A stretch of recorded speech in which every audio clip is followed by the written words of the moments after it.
So, let's set the scene. You're right there. Okay, good. All right. The sky is crisp and clear tonight above the city of Ikram. Specks of light fill the sky, resting behind the towering swath of nebula that seems to cut the night sky in two. Far below, in a modest manner along the western edge of the city, many of the town's elites have gathered to revel in their privilege and their wealth. Olivia Thurston's plumage party has been set into full swing. A masquerade party to flaunt her wealth, disguised as a fundraiser to support several nearly extinct local species of bird. Held in her 4-story house, the party too has many levels.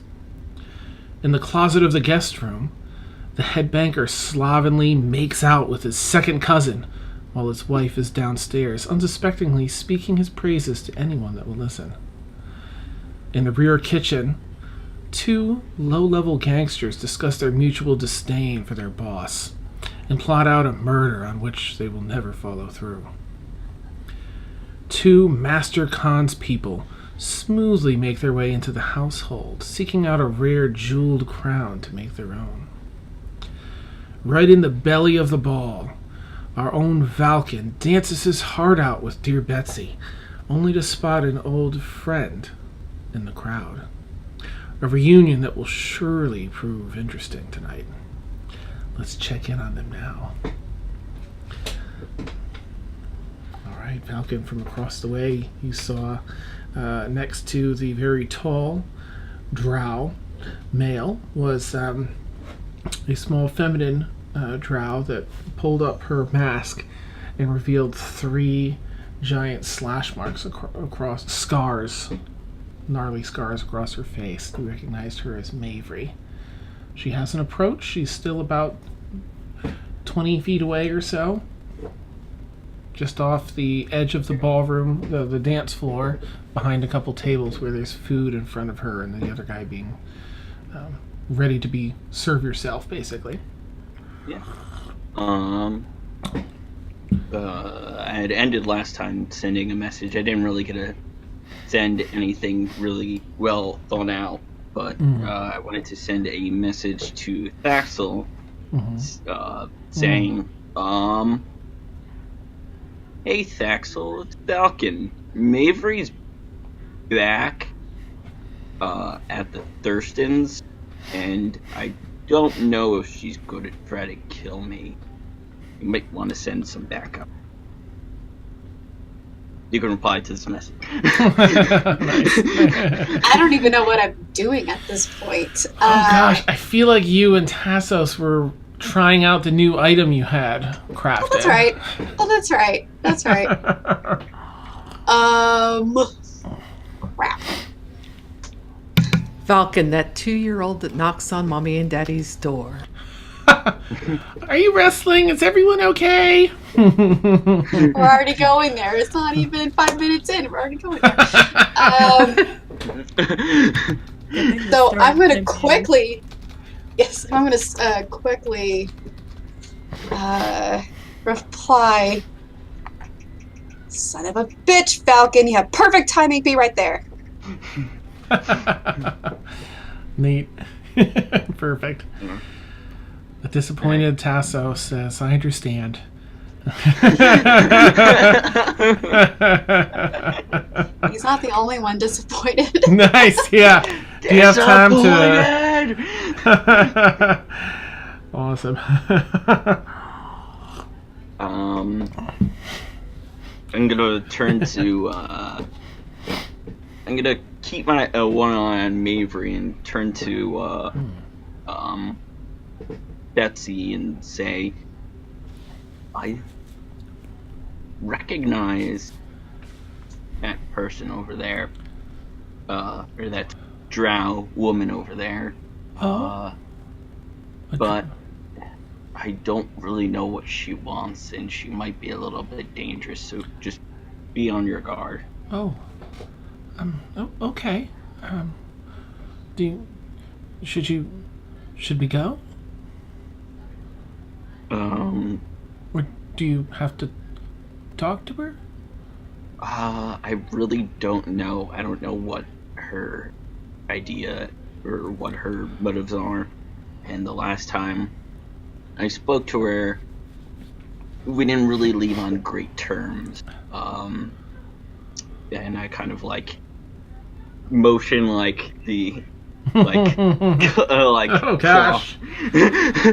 You know what? Let me see how she reacts to that. Get this terrible itch. My nose, of course, as soon as we start streaming. Okay. She's like, oh, Valkyn, you did that to her face? Yeah, she was. I couldn't really fully tell what her deal was, but she was kind of using me in some way or another. Let me have her do another roll and see. Okay. Oh, still, that's scary. Yeah. Do you do that? Do you do that a lot?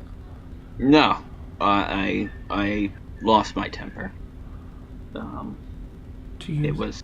lose your temper a lot? I've known her for a while, so when somebody kind of pisses you off, and they mean a lot to you, you can kind of lose your temper.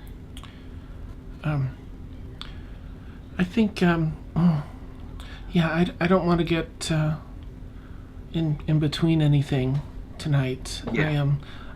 I'm gonna go back to my homestead. I'm gonna have my guard take me.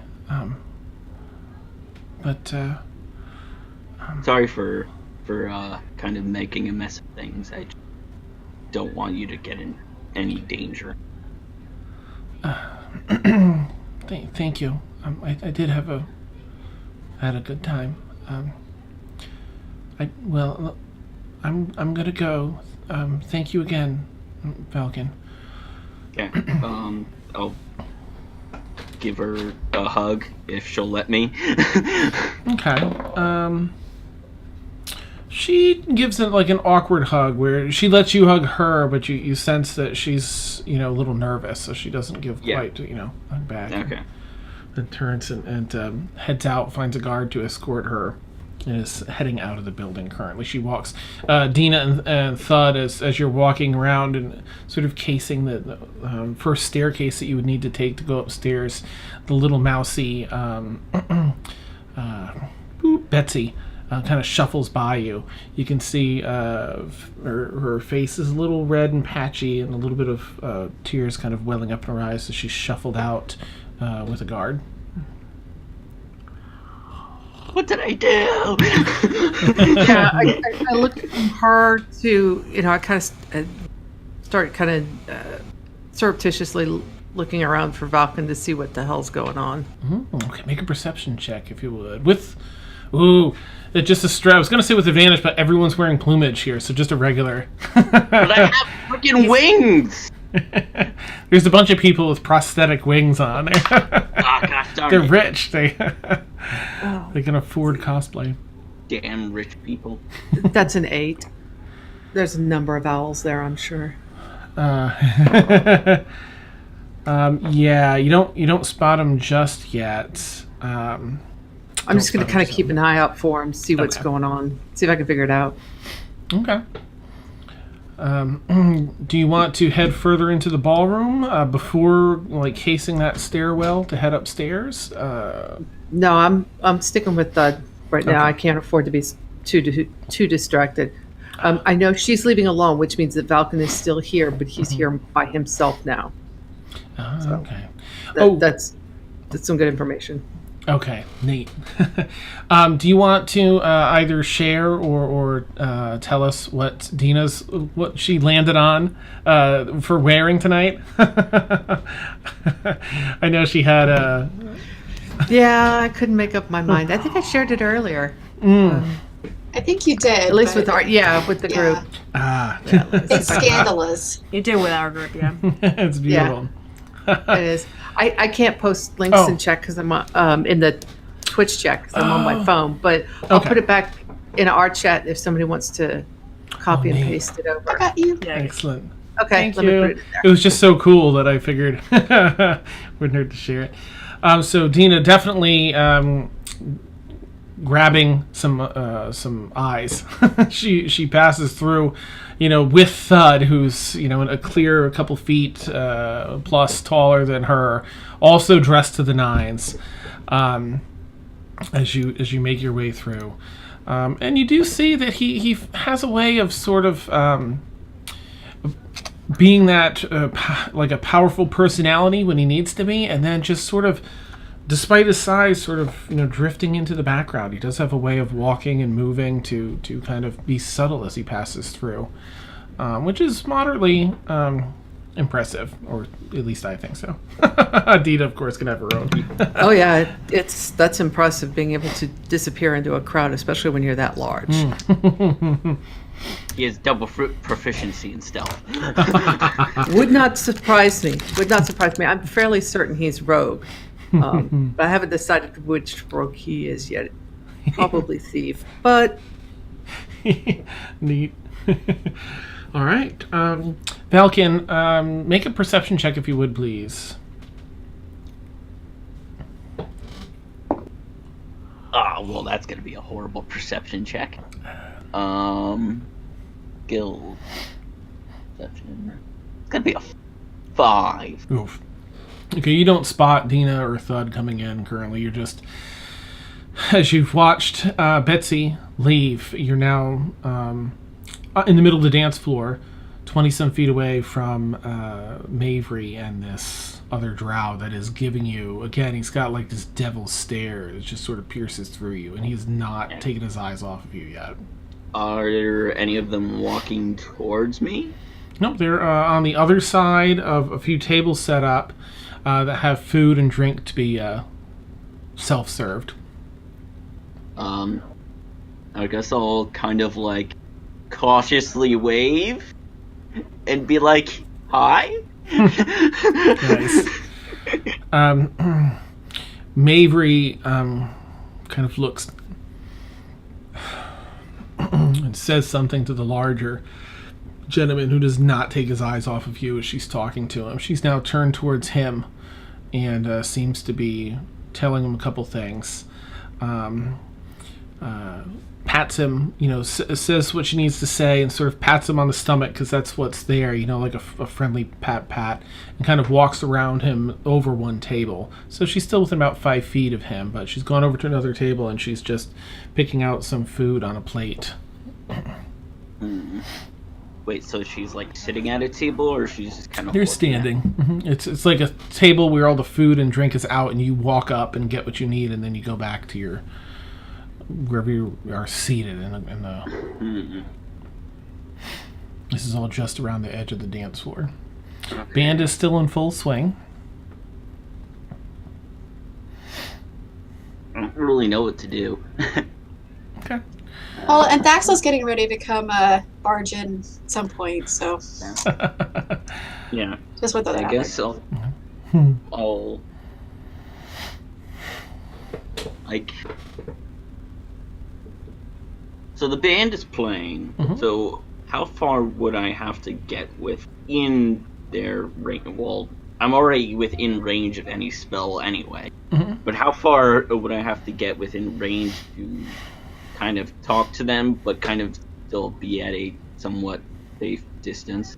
I mean, the tables are about, 4 or 5 feet wide. I mean, you could stand on the other side of the tables that they're at. Okay. I guess You'd still be within 5 feet, but, there'd be a table in between you.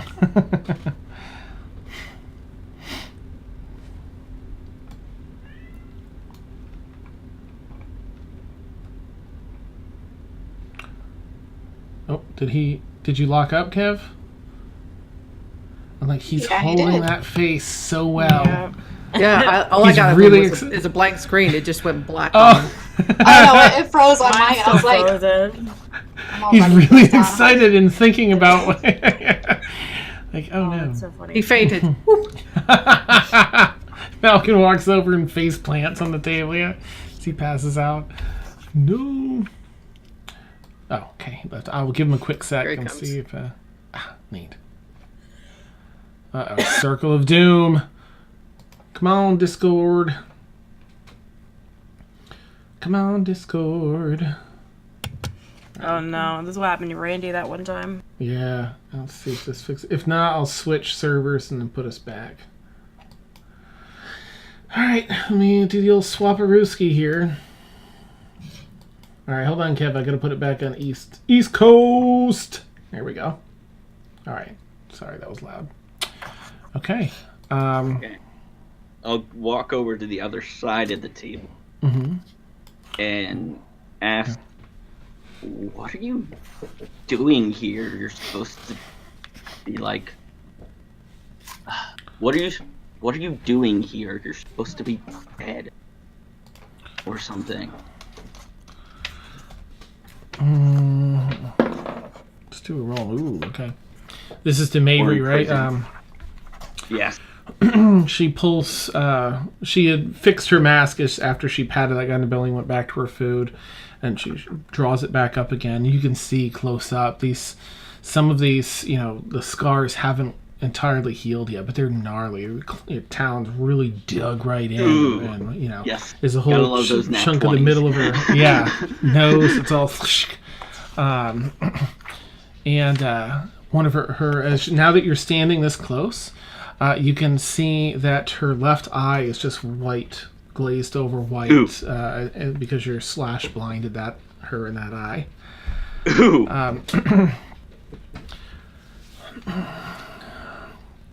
She continues to pick at the food and put some on her plate and taste some. And I don't have anything to say to you. She picks some more food. The other guy standing a few feet away is still staring down at you. I'm gonna use my one use of Zone of Truth.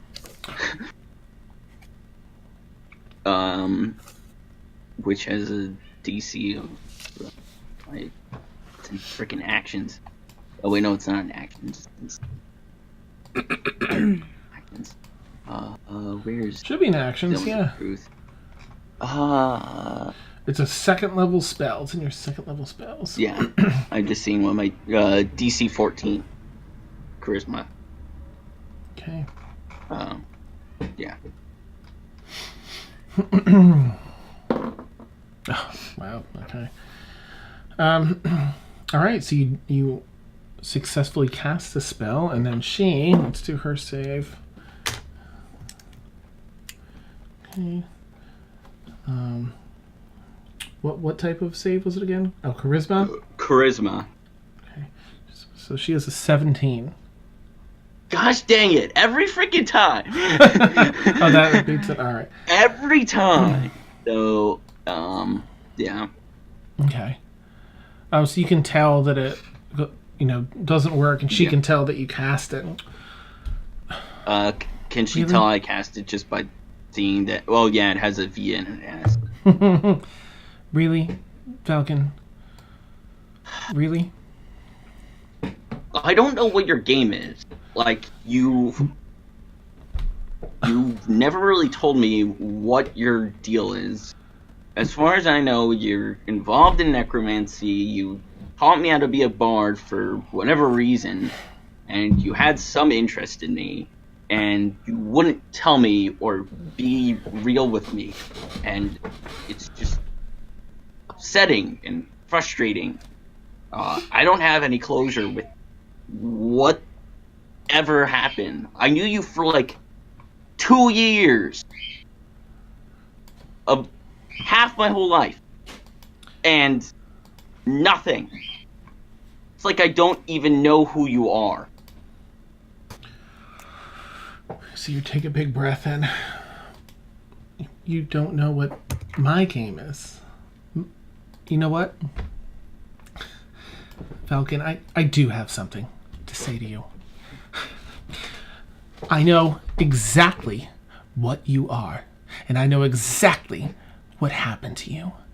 But you turned your back on me when I was just trying to be there for you. You made me feel like we had something special after all those visits back in Shadowgate. And then you invite me to Stonehearth. And then come and tell me you have feelings for me.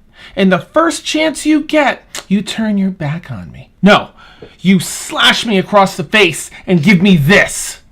Well, these scars are a daily reminder of that betrayal. And that's something I'll never let go of. Not on my life.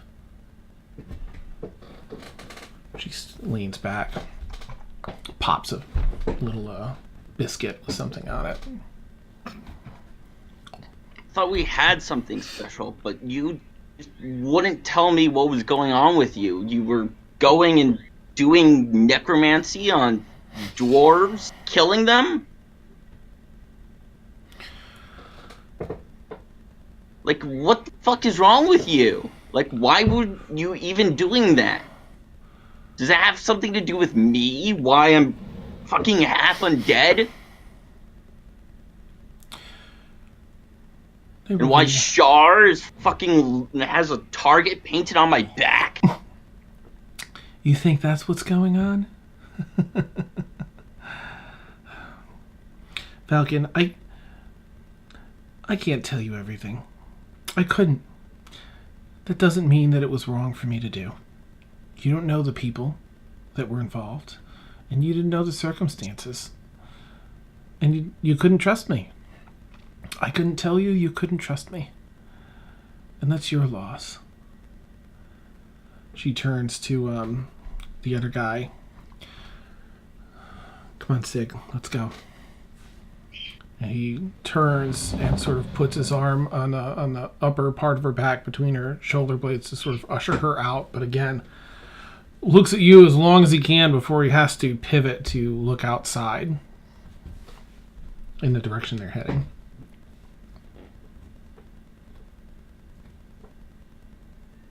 You hear her actually make a perception check to see if you hear what she says to Sig.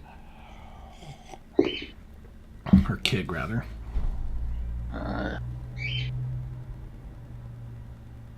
It's a 10, but I want to use my inspiration die for winning the thing.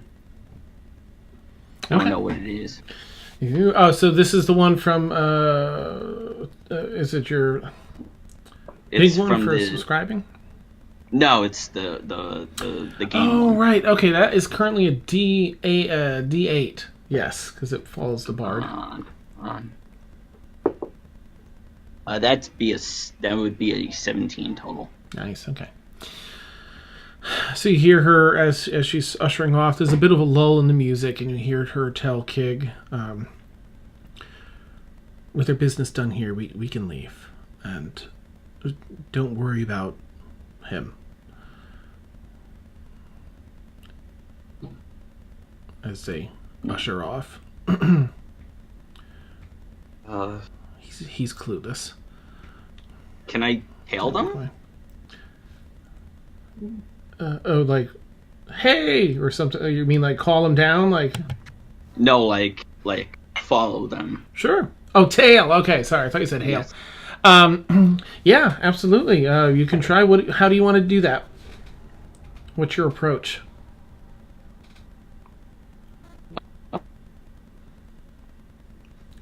That's super stealthy. They can't even see you. It just disappears. Poof. Wow, my Discord completely. Oh no. I can roll stealth.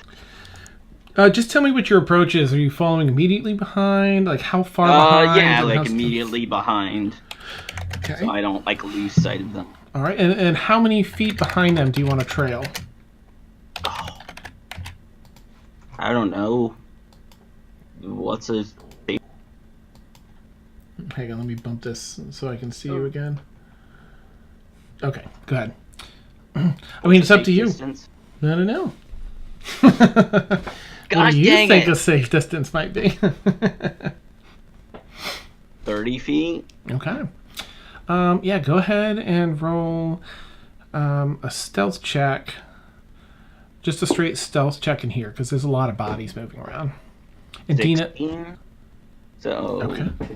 no advantage or Just a what straight about? one. You would add whatever your stealth is. Oh, and then my stealth modifier. So Yeah. that's 15. There we go. Ooh, wow. Yeah, that's 15 plus 8. So that'd be 24. Okay, currently they're walking and heading out of the party, out to the front door, and it doesn't seem like they noticed you currently. Deena, if you wouldn't mind rolling another perception check, please.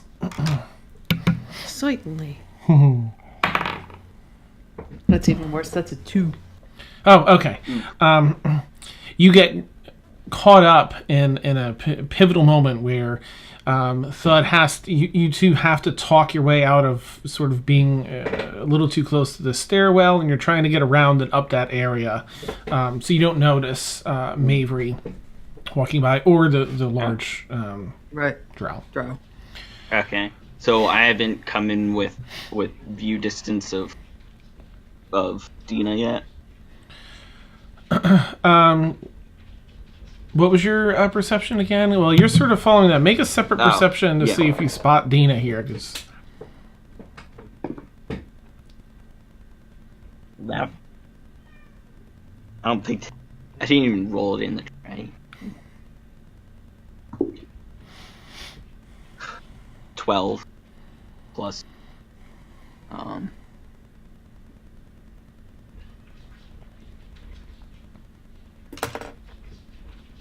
that's fine. I that'd think be 14. yeah.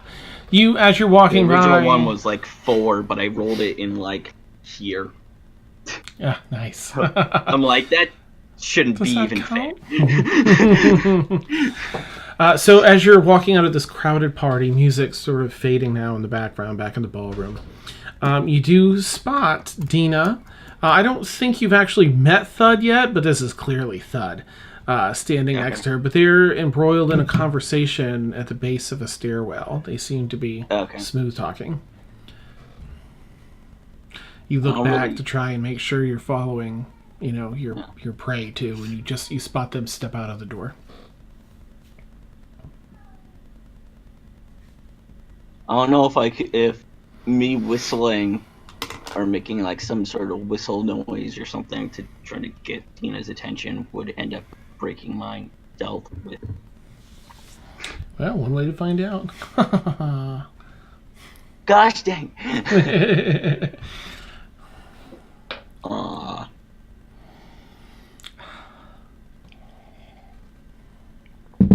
Ooh. I make some sort of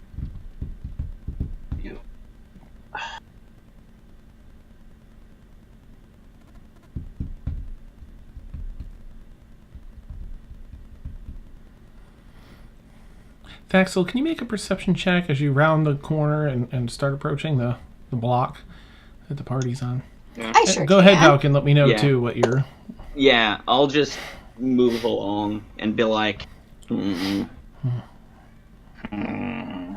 wondering what, like, she's doing here. What's she doing here? And who's that man?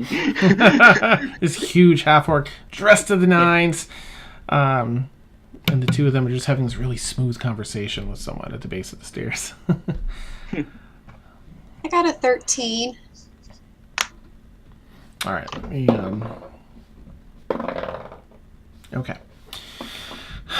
So you spot, as there's a number of people outside of this party, some waiting to get in, others that are just out in this patio area and are leaving the gated, the wraparound gate around this property.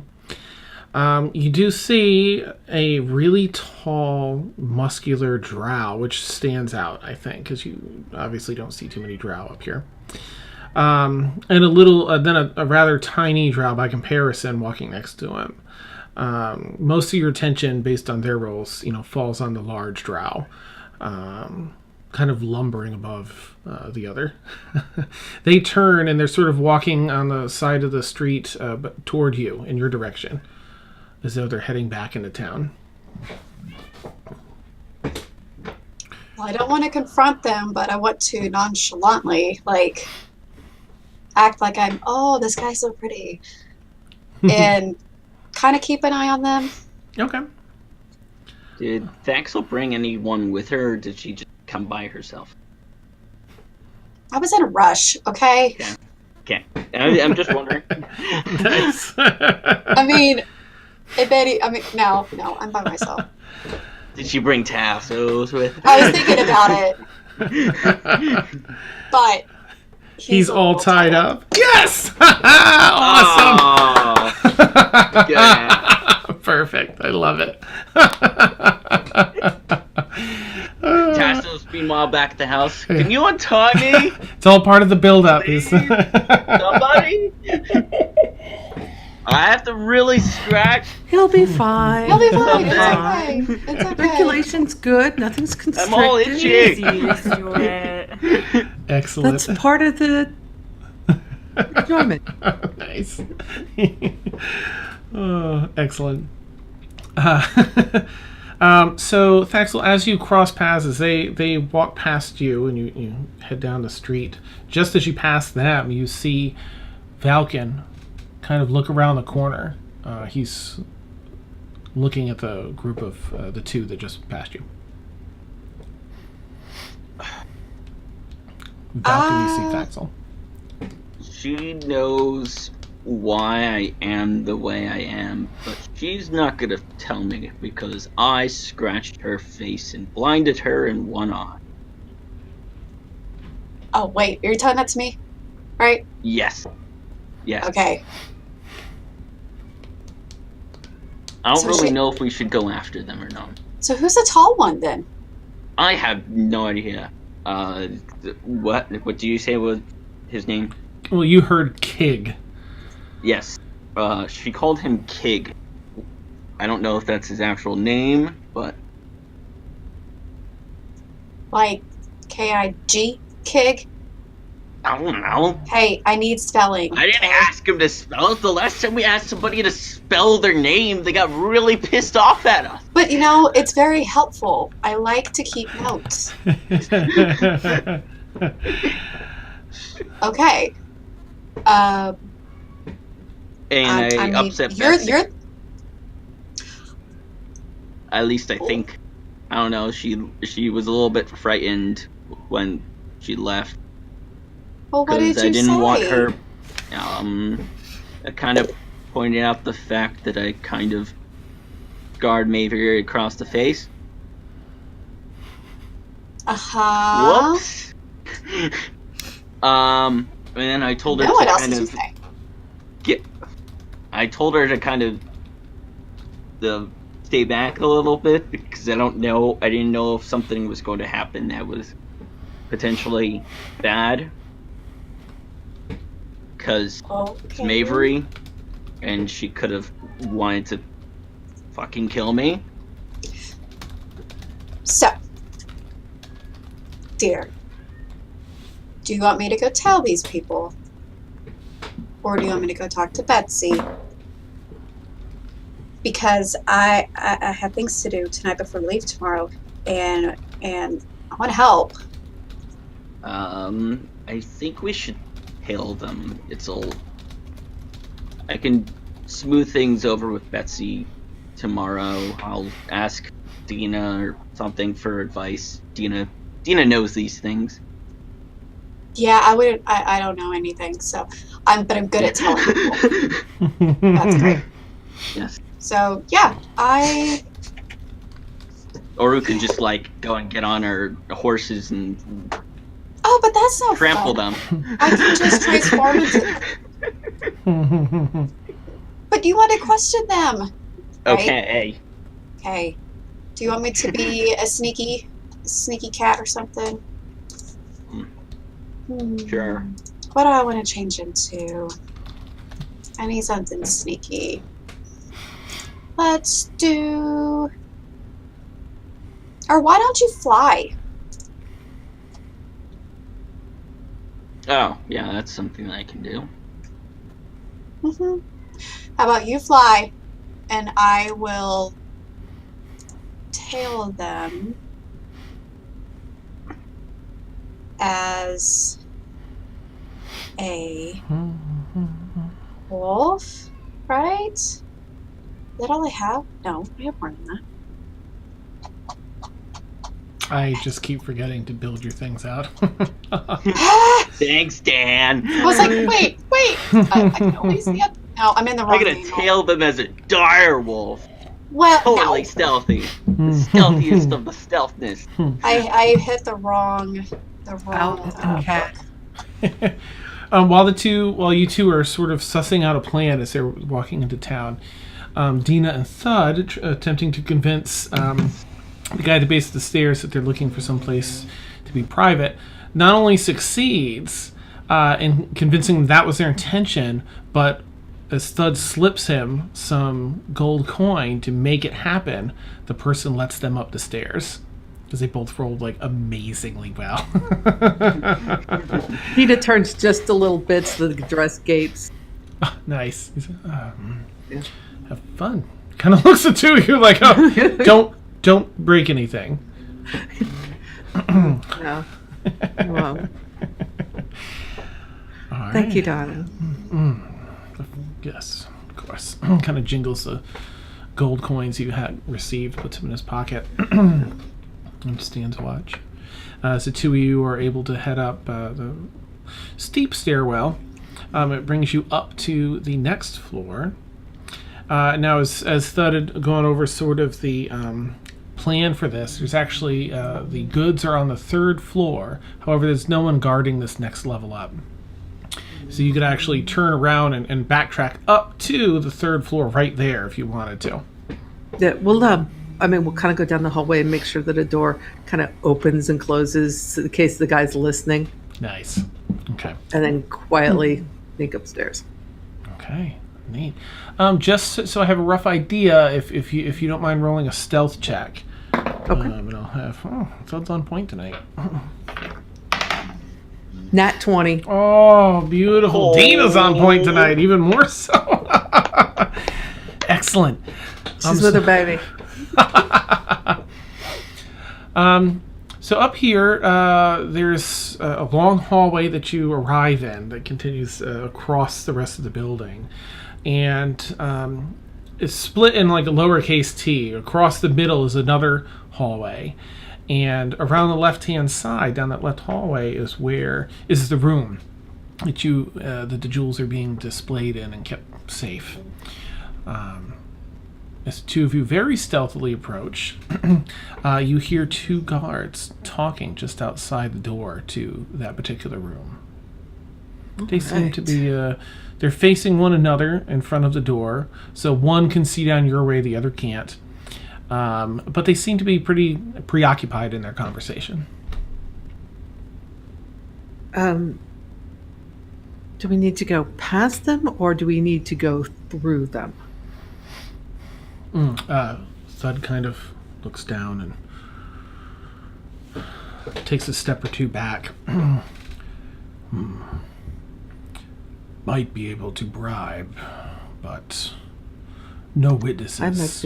Better. I might be able to distract. And I start blinking and tears or start welling up in my eyes. You are good. Bring them around the corner for a surprise, yes? Will do. And he gets down in like this sort of like ready to knock someone out position hidden around the corner. All right. So she starts, welling up with tears, and then she's grabbing her dress. And she's, she comes. Oh, thank God! Oh my God! He's gonna hurt me. He's coming for me. Please, ma'am, you have to help me. Yes, ma'am. Come here. Are you all right? What's happened? Who's coming after you? He's back that way. Wait here. We'll take care of him. Just sit down here. Catch your breath. Come on. And he says to the other guard, like around the corner. I'm just going to give Thud a chance here to. Okay, and that's their rolls. Wow. All right. So you hear you watch them run around the corner, and just as they do, you see this look of surprise on one of their faces, and then you just see this fist come out into where your point of view, poof, and completely clobbers this one guy. The second guy's like goes to grab his sword from his belt, and you see Thud's other hand just push the sword back into the sheath and pull him out of sight. You hear a couple thuds. Yeah. Cuckoo, poof. Clank, clank, clank, clank. And then Thud comes around. He's sort of cleaning a couple of his teeth with a sword and drops it down on the floor. You are very good. Thank you, darling. She straightens her dress up a little bit, smooths her hair down. He picks up 2 bodies and brings them. Let's keep these in the room. All right. And she'll open the door for him. Nice. The door swings open, and he steps inside, drops the 2 bodies off in the corner, and then we'll come back to that in a little bit here. Sue Metal Gear stuffing bodies in lockers. Nice. Where are we gonna hide all these guards? Let's see. All right, so I'm going to backtrack a little bit to Demalagus. This is a little earlier in the day, just so I get that prepped for when he arrives. And Demalagus is going to have a conversation with Magdalena. As he arrives, he asks her. He's looking for a nice a place to have a good restaurant, basically. Something. Oh, did my thing get all fuzzy? You're fine on my end. Oh, okay. All right. I saw My camera was getting really fuzzy, and I was wondering if it was my camera or Discord. What's happening? I was like, oh! Mine just fuzzes out completely sometimes on the player side. And so he asks, yes, I'd like to find a good restaurant, something with a pleasant view, please. Preferably something with a sunset view. And she, in her sort of annoying mosquito in your ear voice, it's like, well, let me think now. There's quite a few restaurants around here that are you looking for something more higher end or something in middle of the road? You don't, you're going by yourself, or you looking to bring a whole party? Or then she runs down all of these different questions. Malcolm's like, oh, wait, please. Just myself and one other. And high class, certainly. Something with the best view and really good food. To which she replies, she gives him the location of a restaurant that has a dining area atop the restaurant, and it's on the western part of the city, and you can catch a beautiful sunset. Let's see, upscale,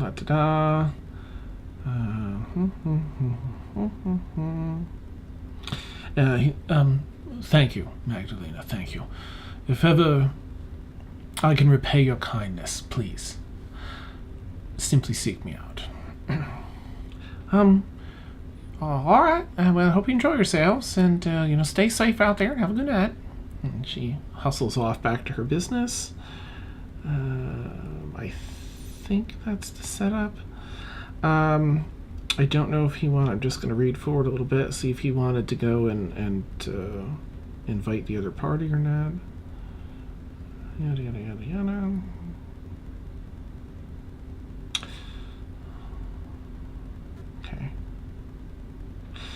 Okay. Because I think he already, Zell and Demalagus already have a plan for dinner, right?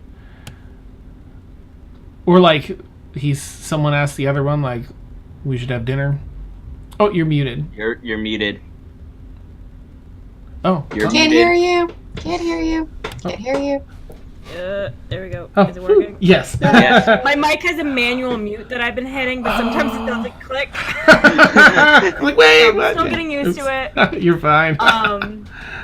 My character said, let's go to dinner, but then went off to see Vel So I'm okay. assuming so he kind of made the arrangements for that, and then eventually she'll just need to like go shopping for a fine outfit, because I'm certain they like saw each other in the interim and kind of whatever.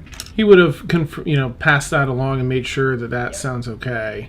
Yeah. Set a time, and Magdalena would be happy to help you, take you out and find a place to shop if you'd like. She also has a bunch of clothes there. If you wanted to, they have their own tailor, so they can custom fit stuff to your tiefling form with the tail and everything too, if you wanted. Oh, that would actually be better if they could do that. Well, all right. Well, let me get him around the corner here, and we'll get you all set up. You just sit up over here in this room, and take a load off your feet, and we'll get a whole rack or two of clothes in here and get that at your tailor. All right? Oh, thank you so much. And she's just gonna Absolutely. smile really wide. Lovely. And Magdalena heads out and begins to get that set up. Okay, so back to Valkyn and Thaxl. The two of you are going to... What would you like to do? Thaxl has transformed into a wolf. Not a dire, Okay. just a wolf. Ooh, nice. A puppy. Oh, a wolf pup. Oh, it's little Moon. All dogs are puppies. Oh. Awesome. All right, so the two of you are outside. You kind of cross the street away from the party a bit as Thaxl shifts down into was it a dog or It was a wolf. wolf? Okay, down into a wolf. What does the wolf look like? White wolf, black wolf? It is a gray wolf, Nice. like you would find in Colorado. Ah, I love it. All right. Fluffy wolf tail in the back, and Valkyn, you're sort of off to the side, and she walks out from a shrub now transformed. And what's your plan of attack, Valkyn? I'm gonna fly overhead. Okay. Do I have to roll stealth again? Yeah. As you take flight, go ahead and roll a stealth check. That'd be 16 plus 8, so that'd be 24. Nice. Math. Okay. Oh, they both Gotta did love so. double. Yeah, you fly up. How high above them do you want to fly? Because that'll affect the... Well, it's night. Mm-hmm. Well, it's night or evening. Yeah. How far is dark vision? I think you have 60-foot dark vision, and that'd be just above the buildings and such. I'll do 40 feet. Okay. 40 makes it a little more difficult, only because that's, a couple stories up, maybe above. Well, I'll do 30 then. Okay. That's even closer to them, so it'd be easier for them to spot you. Just so you know, the closer you are, the easier they're going to be able to see 35? you. Yeah, you tell... I mean, it's whatever you want. I just wanted to give you a heads up on 35.796273 feet. All right, so fly 35 feet or so above them. Attempting to follow them. And Thaxl? Are you stealthing behind them to Oh keep yeah, track? yeah. My speed is 40, so and I have the cover of semi-darkness. Probably say 40 feet. Okay. Go ahead and roll a stealth check if you would. Darkness. No. It rolled 13. No, yes, 13. Okay. All right. So you two begin trailing them. They're really not having any conversation. The way their body language is, it doesn't seem like it's strictly a bodyguard and protectee relationship, but it doesn't seem like something particularly affectionate or intimate in that kind of way either. But they walk together through the city streets as they are heading up the western side, up to the northern part of the city. Could I make a perception check to see if I hear anything? Because I have advantage on that. Yeah, go for it. Yay! Okay.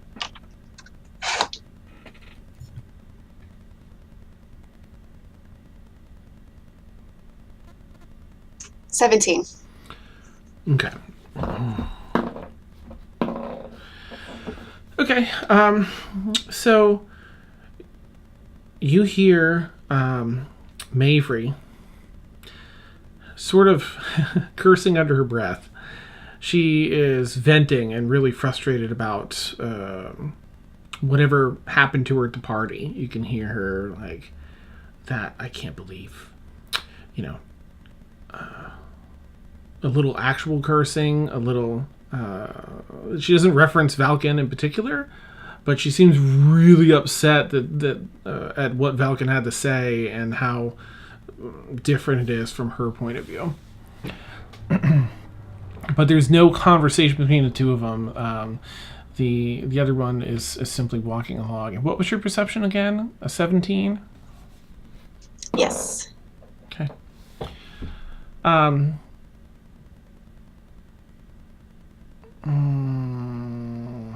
me see what we got. Okay. This other one does have his head on a swivel of sorts. He's looking around as you're walking. And there is a sort of like cats have those enzymes in their eyes, or in wolf, to help see at night. You see that sort of reflect in his eyes as he looks around. And at one point he looks, over Mayvree's head. She's walking to his left, and you see he has this rather large nose, at least with the nostrils. And you see him smelling. They continue walking on, though. What the hell is this guy? I'm going to continue to keep my distance. And tail him for a little bit. Okay.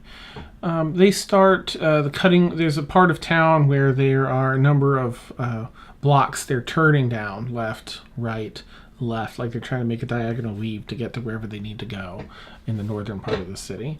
Do you both continue tracking them through there? Yeah. I would. Okay. Thaxl's going to look up. Mm-hmm. And I guess kind of gauge on what Valkyn's going to do. Okay. And if she sees that he's continuing, she's going to roll her eyes and fine. And I guess proceed just with caution. Okay. Do we know what would be in the north part of town at all? No, I mean, the center of town and a little bit to the north of the center is where the compound is, Davenstar compound. Western is a ritzier section. Eastern's like a little bit less so. But that's like west and east. Up north is, again, on the western side of the north, It's ritzier, kind of mingles in the middle a bit. Nothing of significance, though. So they're going west and north? They were going with the west-hand side, and now they're cutting across to try and get like in the center north part of the city. Okay. As you're watching down Valkyn, there's a number in these more narrow streets. There's a number of blankets draped across and other things to protect those walking through and to hang laundry and other things out. And so Valkyn, if you would make a fresh perception check, please. Dang it. And Thaxl as well, if you would. Perception. Does this perception rely on hearing or smelling? Yeah. Yep. You can. Okay. Yep. So you That'd can be have a advantage. 13. Okay. Only had double proficient. Or at least one. 9. Okay. So they've turned left to head north, and then right to turn east, and then they turn left to head north. And Valkyn, there's a long string of blanket there that you're waiting for them to walk through and out of. And Thaxl, as you round that corner, they're not where they should be. The alleyway's empty. Oh. Valkyn would never walk out past the thing you're expecting. You do see Thaxl down there, though, looking. Wait, so she I see her in the wrong street, or You just see her where she is. Thaxl. The other two you don't see. They never came out from under that canopy. Okay, so they're under the canopy. Is Thaxl like in the same street as the canopy? She's at the corner, just before the canopy. That's what. So you can see her. There's no canopy above Thaxl. Okay. I guess I'll like land on the or head over to the far side of the canopy. Okay. On the side where Thaxl is? To the side like where they would come out. Okay. If they were to walk through. Neat. I'm not gonna like land down on the ground, but I'm gonna like go a little bit closer. How close to the ground are you going to get? I guess I'll be like above the canopies. So like how far up would the canopies are about where you are now. They're about 30 feet up near the top of the building height. Okay. Guess I would maybe land on like the rooftop. Okay. Near there. All right. Like at the end of the street and kind of see if like I see any people walk out. Okay. All right. So you land on the roof of one of the buildings in the far corner, down that just past the canopy, and you look back and you don't see anyone down there except just around the corner. Hey, Randy. Just around the corner, you see Thaxl. And Thaxl, of course, as you're looking down, you don't spot Valkyn because he's got that high vantage. Actually, no, not with that perception check. And nor do you see anyone else. And what do you two want to do? I mean, how long do you want to examine? It's going to take you probably at least a good 10-15 seconds to examine, but how long do you want to wait and look? I would go down to the street level. Okay, and the opposite side of Thaxl? Yeah. Okay. Yeah. I kind of want to give a low growl as a kind of warning, like I want to leave type thing. Well, Valkyn, as you take off from the rooftop, behind you, a doorway to the rooftop opens up. Okay. Just as you dive down. Would I have heard that? Mm-hmm. Okay. I'll look around, look backwards, because I can do that. Yep. All right. just before you leave off, you turn your head all the way around. Yeah. And you see a cloaked small figure, same gear that Mayvree had. Yeah. I'll pause and turn back around. Okay. Probably flying like 10 feet away from like the roof or something like that. Okay. And Thaxl, as you're sniffing and looking around, actually, so you don't notice it until leaping from a window 3 stories above you is the hulking figure of the other drow. And he tries towards land. me? Nope. This towards me. Thaxl. Yeah. Oh, yeah. Yeah, he had a 20 on his stealth. Okay. Let's see. So he's just going to try and do some off-the-cuff bludgeoning. I was going to say, I'm like... That'd be a little bit concerning if he's jumping at me 30 feet in the air. That's why I growled. I knew it. All right. And you know what? We'll come back to you guys shortly. I did it! I'm gonna keep everyone Why, in there. Randy? Why did you have to... Actually, it spins back to Deena for this part, and that way, when we come back, we can go right into Randy. Demaligus and Zell. Okay, so Deena, you and Thud have entered this room.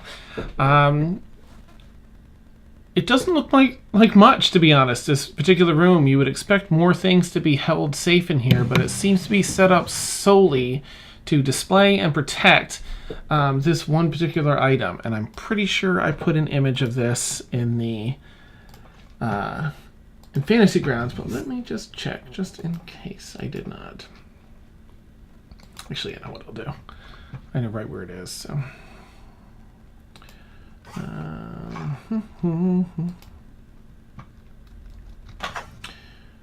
Okay. Put it in here. And open it up. All right. So, mind you, this is an image I found that, nope, I just want the new stuff. Are you kidding? Where is it? Ah, it's because I put the in front of it. So it's a Shutterstock image. So we'll just close that part up. Anyway, this is sitting in a case just before you. Oh, let me transition the changes. Oh. And nice. There's a couple benches on either side, as though when it's being displayed, there's areas where you can sit and view it. Areas set aside for guards.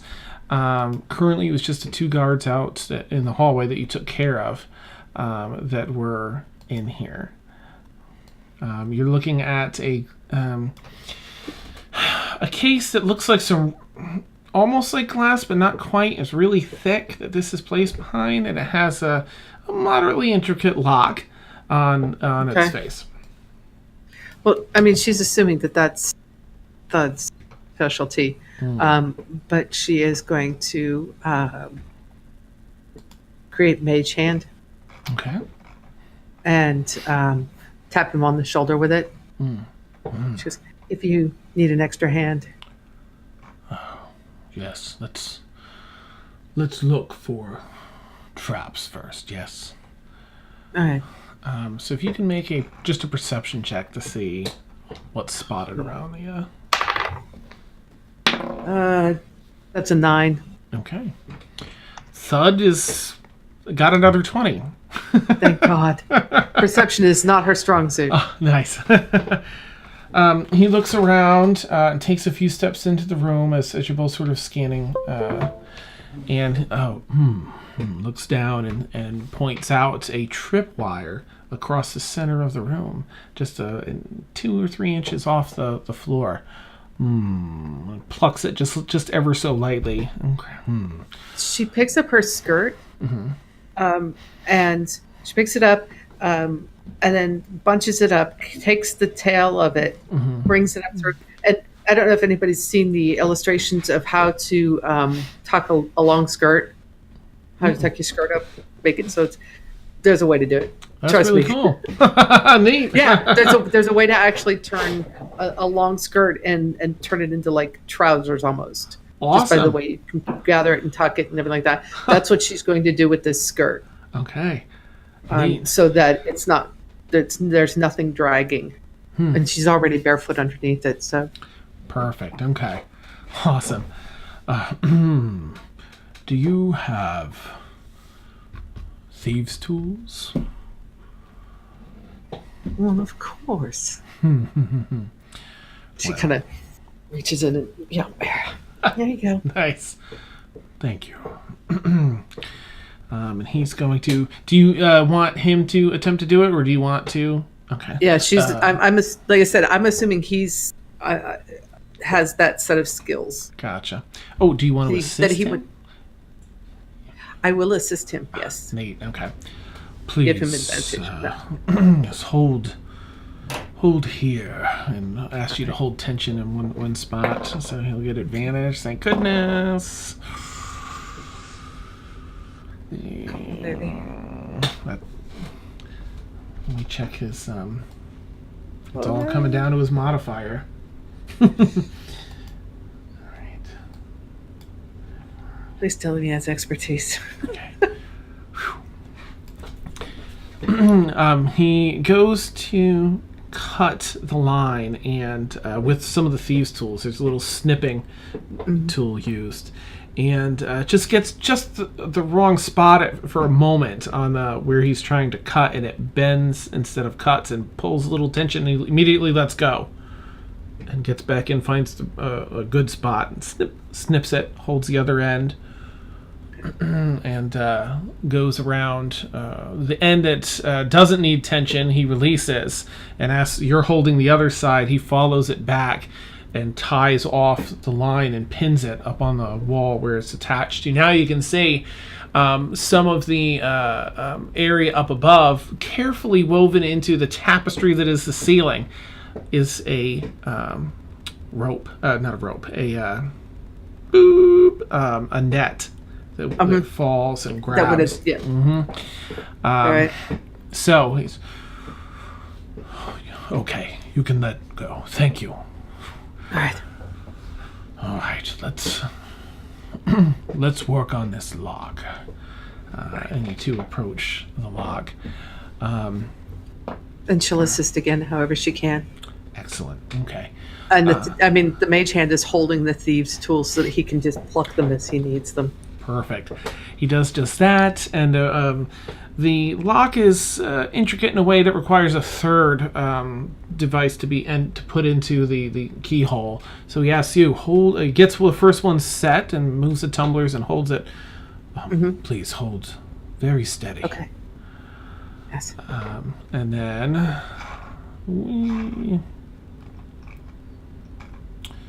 all right, what does he need to do on this? All right, he's going to. Oh gosh, that come on. Okay. Make just a blank, just a perception check, if you would, a standard perception check. As you're holding this, as I imagine, as part of the assistance, we would be looking for traps. That's a 3. Okay. I said perception is just not her thing, and apparently I'm rolling bad for it to begin with. So. Oh no. Yeah, he got a 4. However, that's just to see if there's any traps. He gets and he has advantage on this. Well, that's terrible. The first one, I think, gets it with his skills. Okay. So with the other two tools, he's picking and prying and gets the next set of tumblers, and then there's this additional piece that he needs to engage, twist, and you hear it unlock. And as it does, this little nozzle sticks out of, knocks the tools out, and sprays this greenish cloud at both of you. If you can both roll a Constitution saving throw, please. Oh, Thud. All right. Hang on 2 seconds. I just want to see if I have something that can help with that. Ooh, okay. I don't know that I do. No. I don't think so. Okay. All right. Constitution? Please, yes. Thank you for the host. 15. Woo, okay.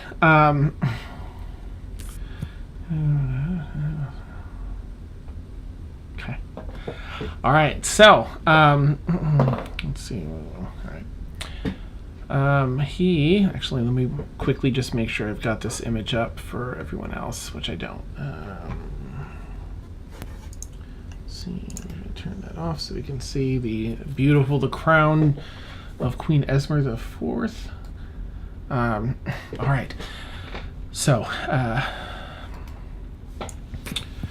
as these fumes come out, let me roll. Okay. You both take the actual damage on this one, 26 points of damage. However, okay. You succeed. You resist. It's poisonous, and you feel it seep into your lungs, and it burns, and you can feel it starting to course through your blood. But you get a fair bit of it out with your coughing, and you resist it from poisoning you.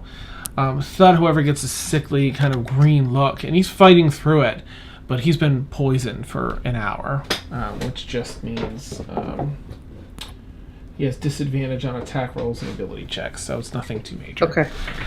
But he's kind of, looks back at you. Are you poisoned? No, I'm fine. I'm fine. Is there anything I can do to help you? He's reaching through his pockets, and he takes out a healing potion. Drink. Passes you the healing potion, and takes a... You're going to need that more than I am. I'm fine. Thank you. Takes that, and let's see.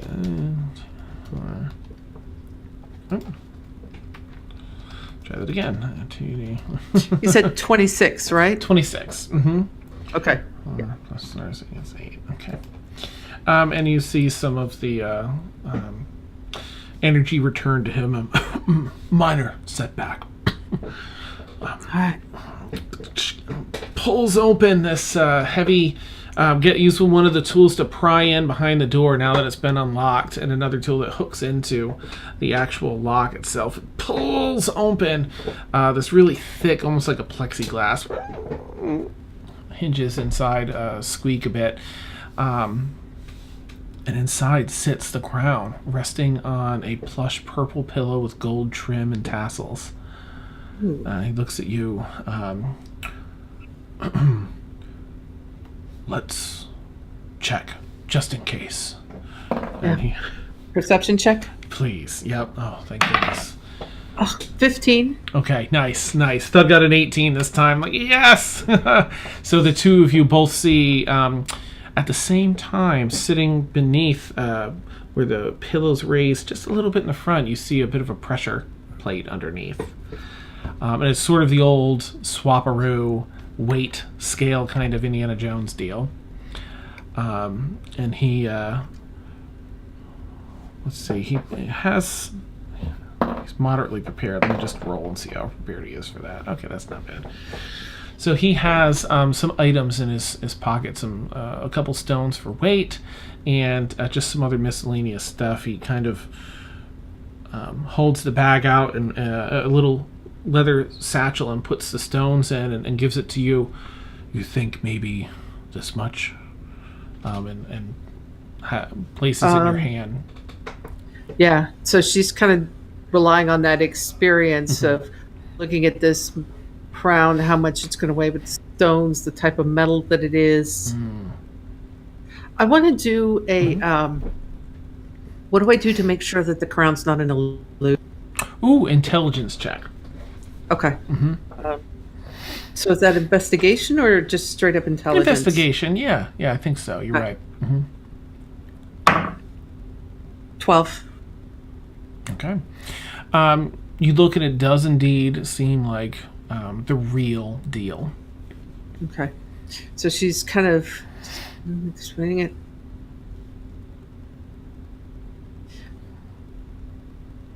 Just a touch more. He takes another couple smaller stones, and they're all the same shape, just in different increments, and he adds a couple more. Feels about, probably about That's right. That's it. Okay. I'll hold this. You take crown. Okay. On the count of 3. 1, 2, 3. And I got. nice. You know what? Let's do a dexterity check for both of you. Okay. Okay. The heist. Sleight of hand? Just a straight dexterity check, I think, would be good. 16. Nice. Okay, beautiful. So you both, and he got the same with his modifier. That's awesome. And you swap them out at just the right instant. You're now holding in your hand the crown of Queen What's-Her-Face. Sorry, I just dragged something wrong. Anyway, you are now holding the crown in your hand. And you're both sort of looking at one another like... Yes. I look at him real quickly and I go, I can see him wearing just this. He kind of looks down and back up like... Maybe we have some time before we... Yeah. He's thinking like, oh... yes. Let's go find someplace private. Sounds good. And the two of you head out of the room. 2 guards left behind in that doorway. And as he shuts the door, he gives it a bit of a... pulls out... it's not quite thieves' tools. He has like something that looks akin to thieves' tools. And he puts in the door to lock it. And then you see it hooks around on something inside, and you just hear ping break inside as he takes the tools back out. Okay. I take that feather that I got from Valkyn Owl earlier in the day, and I just kind of let it fall and drift down in front of the door. Nice. He nods. Should we leave now or find another room to... Well, we did tell them we were going to need someplace private, so why don't we go downstairs, give it a little time, and then we can just... I like the way you think. I like the way you think. You're very good with your hands. He finishes putting the tools back, and he's like, puts his In kind the of far reaches out, puts distance, his arm Valkyn around is him. gagging now. Falcon's It's gonna your learn feather some that they're things. going to find in front of the door. But it's a snow owl feather. DNA. No. I'm just kidding. Neat.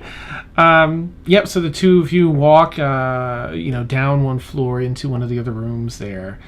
Where he says, "We'll make sure we get a little rough, look messy when we leave." Make a little noise.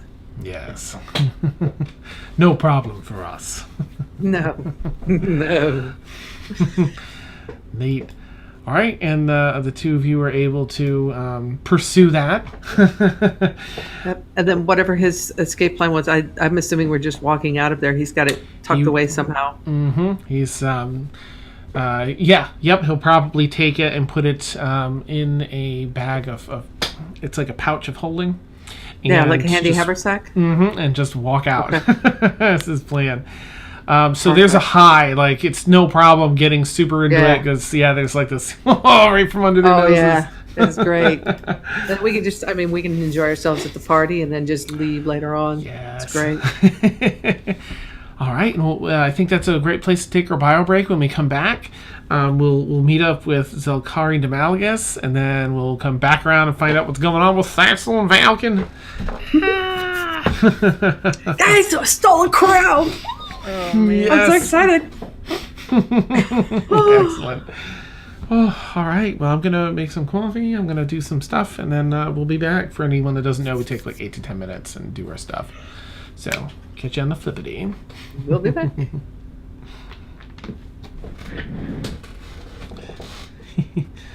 Hey, Mariah. Oh, right. Your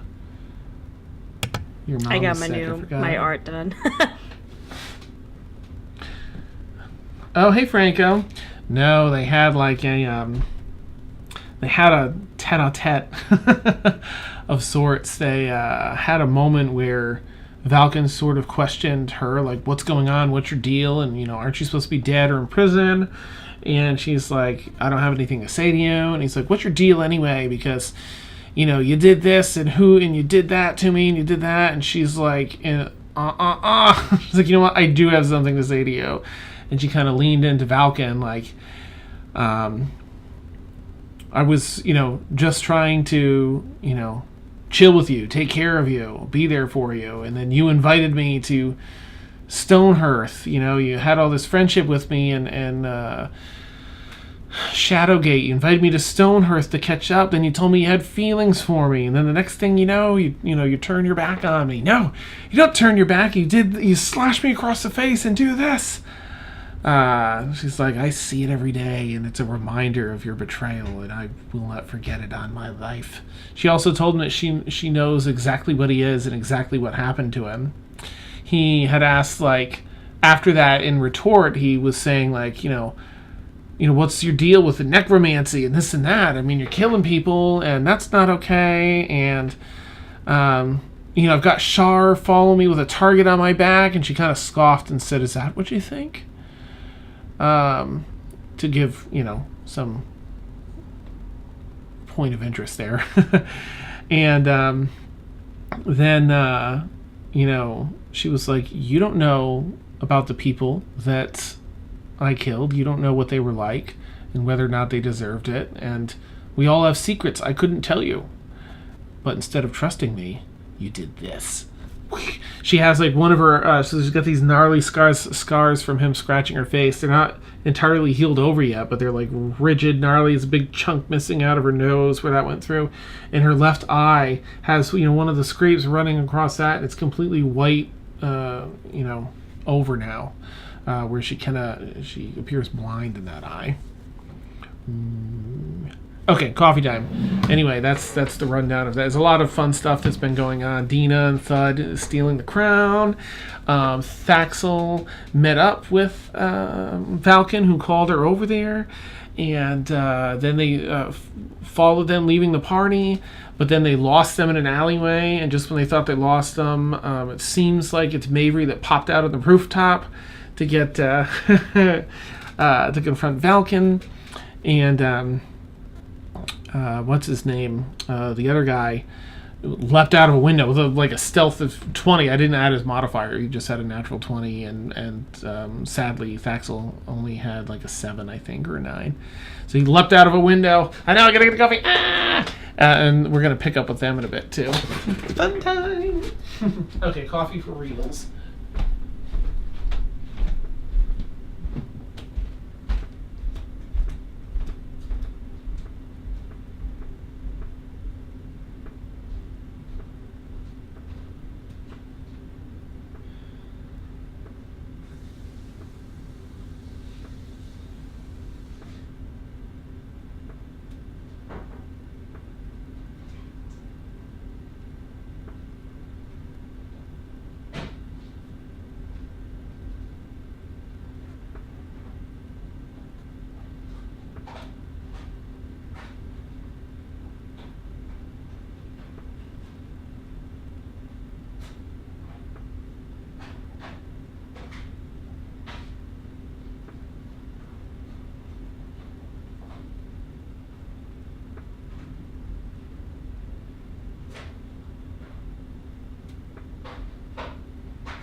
Oof. Go eat something. Go eat something.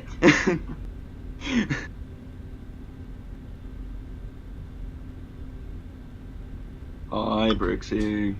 Impy.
I'm having ice cream.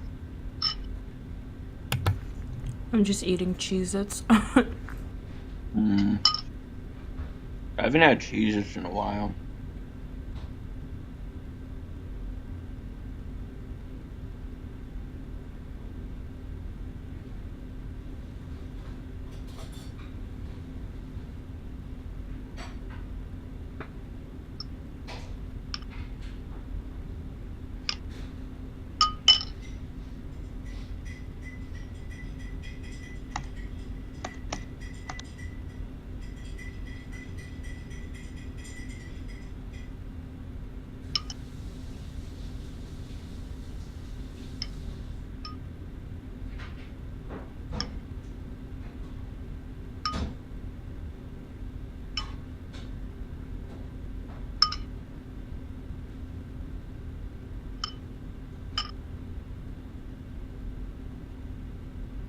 Mm-hmm.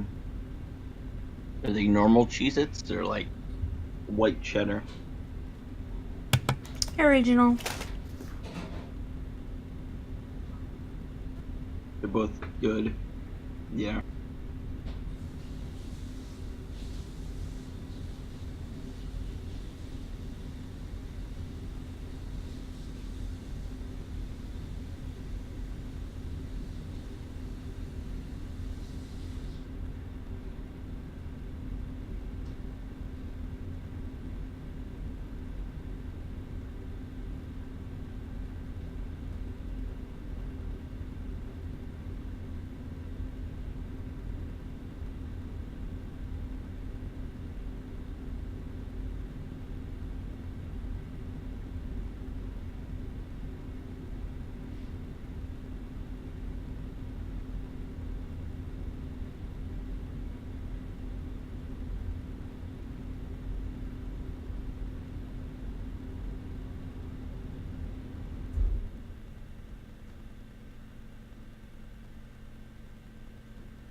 Mm-hmm.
Mm-hmm.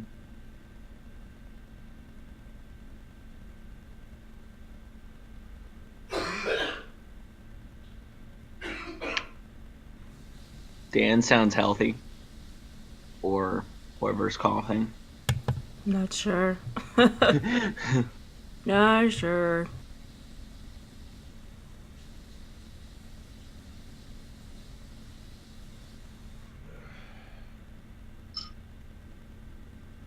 I have to wait with all the anticipation after,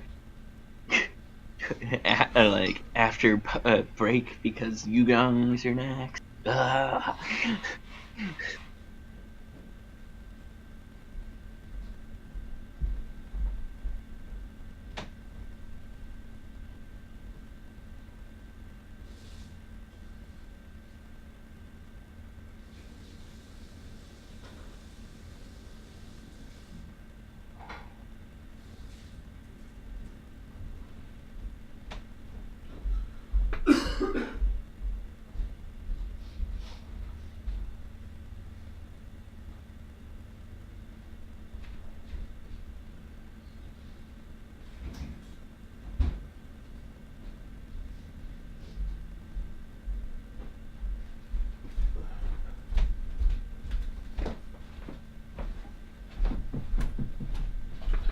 Sound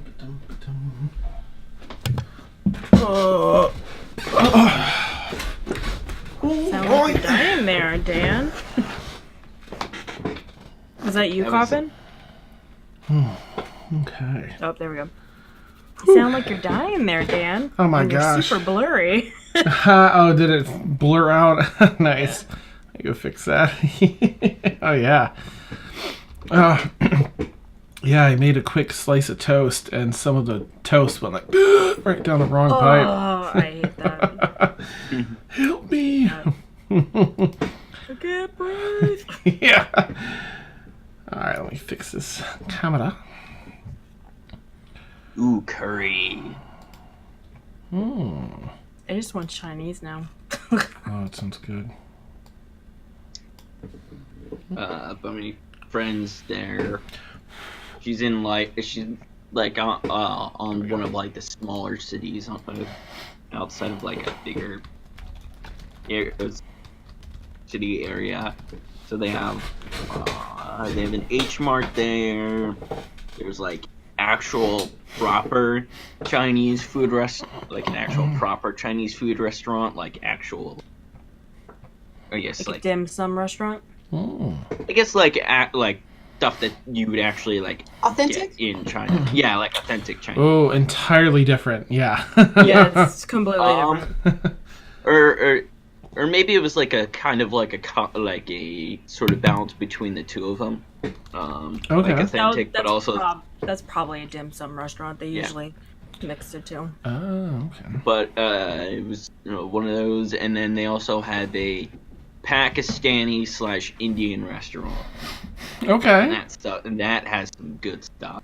Mm. Usually when I've had it with them, they get like naan bread, a naan, and then like various chicken and some curry and stuff. Saturday, so tomorrow. So good, but it ends up going right through you. All right. Supposed to get a boatload of snow here tonight, like 8 to 10 inches. Oh yeah, that's what my mom was talking about. They said we weren't supposed to get snow, and then it snowed. Nice. Oh, did it ever add up to anything? No. Or dusting it? Bummer. No. Boo. But that's cool that they didn't think you were going to have any, right? And then they... They're like, well, we're just not going to hold our breath. I'm like, okay. And it was... We're still looking. Oh, I'm sorry. No, go We're ahead. still I know scheduled y'all for are freezing. Yeah, we're still scheduled for freezing rain and snow Wednesday night, and Thursday during the day. Right? Because you had snow, just like actual snow last week, right? Yeah. Well, it snowed, yeah, but it wasn't. I mean, nothing stuck. It was all just kind of flurries and freezing rain stuff. But that's twice now we've had like flurries and at night. So Wild. yeah, it's going to be interesting. Oof. Not looking forward to Thursday. Of course, I'm not going anywhere Thursday during the day. Good. But It's Thursday at night. Yeah. yeah, we're doing that CR watch party. Oh, right. Yeah, at the Esports Arena in the Luxor. That's so cool. I love the Luxor. I'm so excited. Too. Oh. So excited. Awesome. I'm supposed to have a meeting with my career services on tomorrow, and it's supposed to start snowing 1-ish. So and my thing's at like 10. So I like go there, go to my appointment, and then I like get the hell home. Yeah. Basically. Nice. By the way, for If it anybody who actually hasn't, starts for anybody who has not seen Twitter yet, the 22nd, which is this Friday, is when the live show will be broadcast on the Critical Role Twitch channel. Yes. Search for Grog. So Excellent. I there you can't go. wait. Watch it. I'm telling you, watch it. It's going to be long. It's worth it. It's worth it. I can't wait.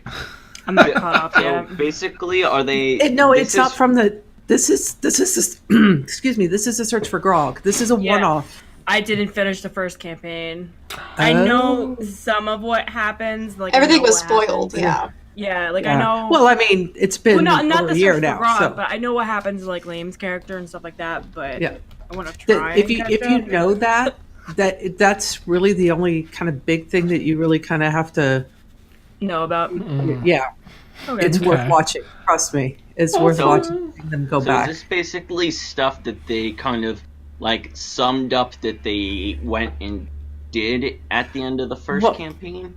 At the end of the first campaign, one of the things that happened in the last episode of the first campaign was Grog still had that deck of many things, and he pulled a card. Yeah. And it sent him off. He just disappeared, gone. And Matt was like, And this is what they all went. Of course, it wasn't something they could address wrapping up the series, so that's what this is them.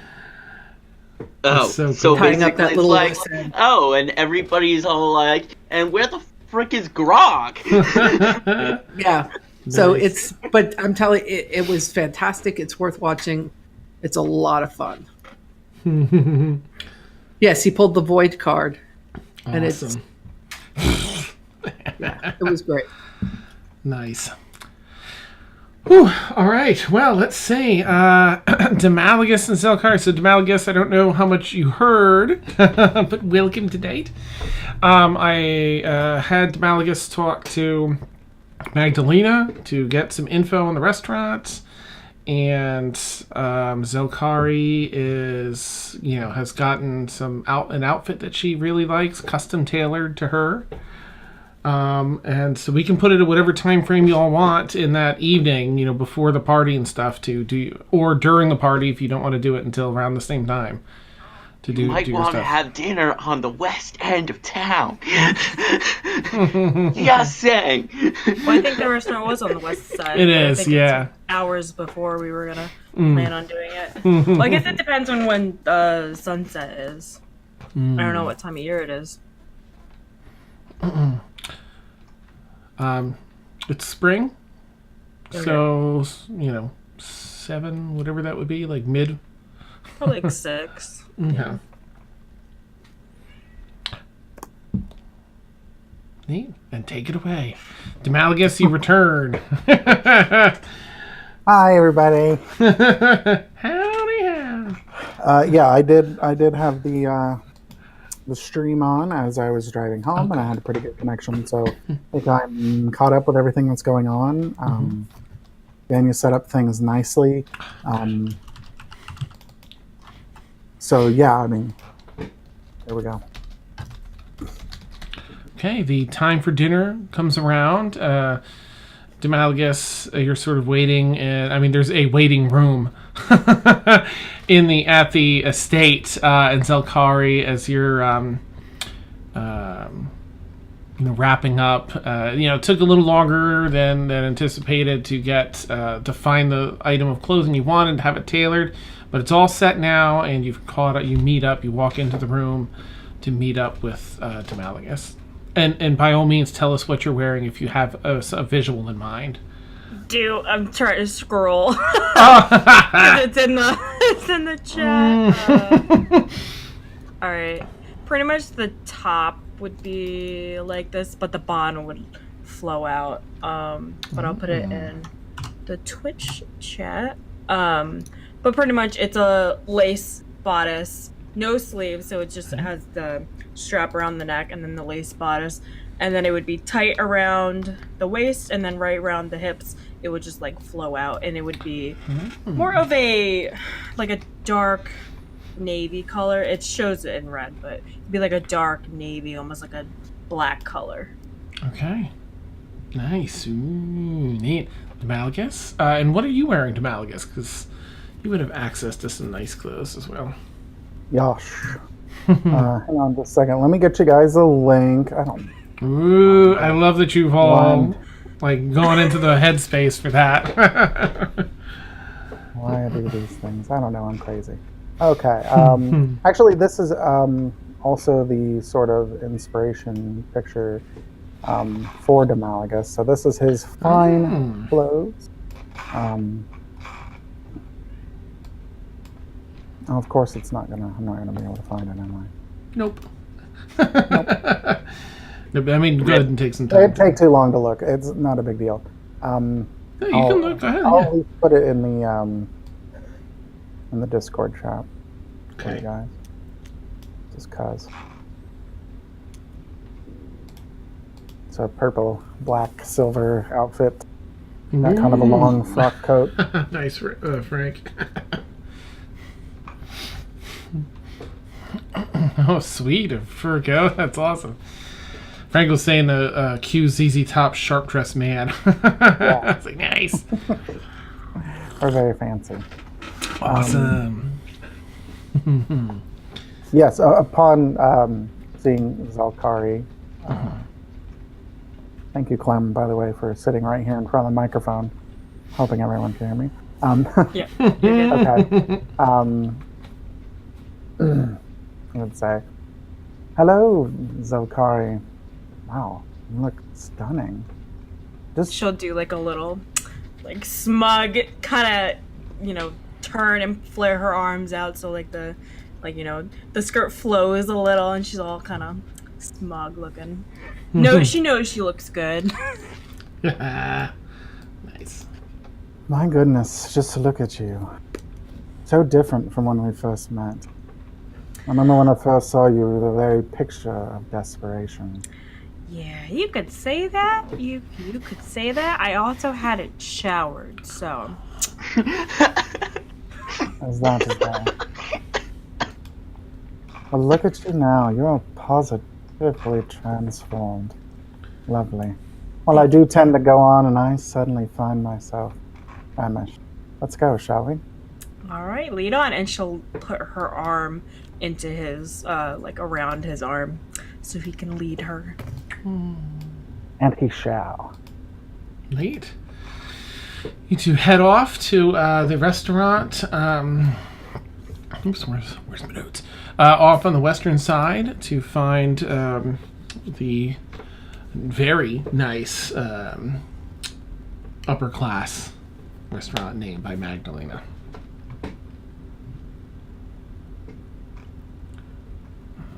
Where are you? Okay. All right. Boop, boop, boop, boop. Okay.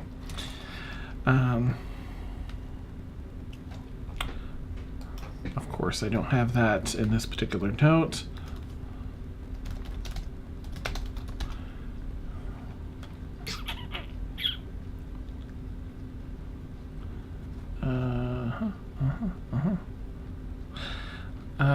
Really? Okay, whatever. The restaurant Layandroit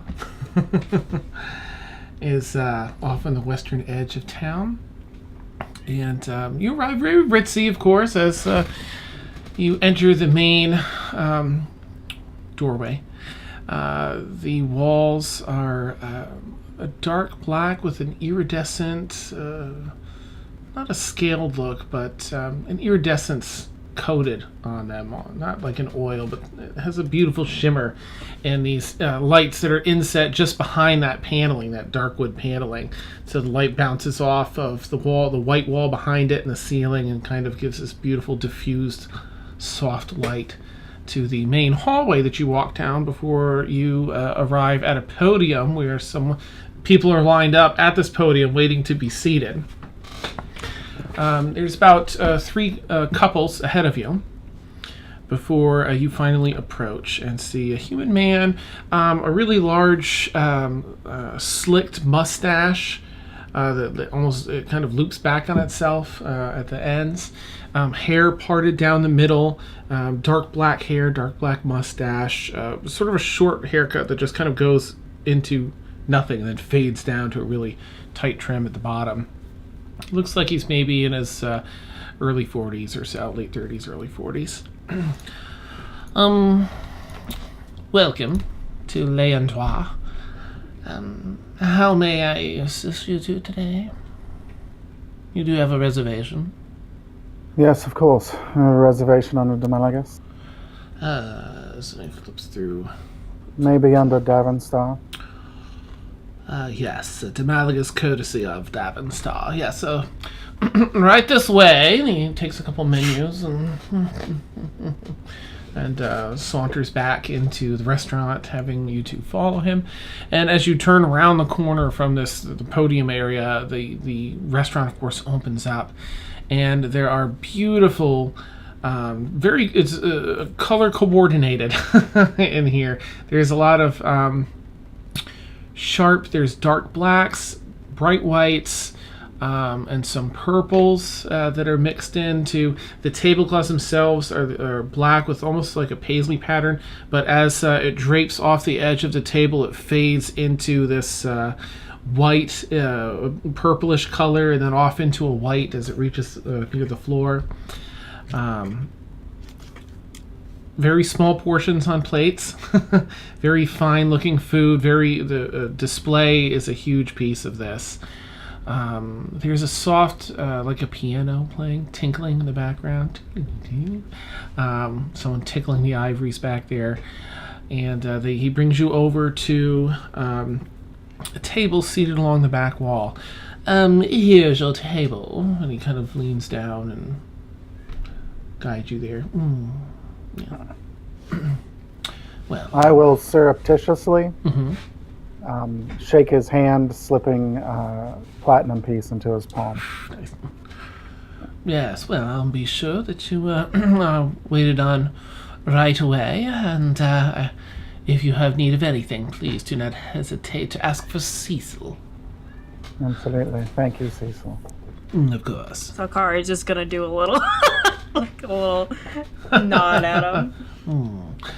So he steps away and goes back to his host podium. Let's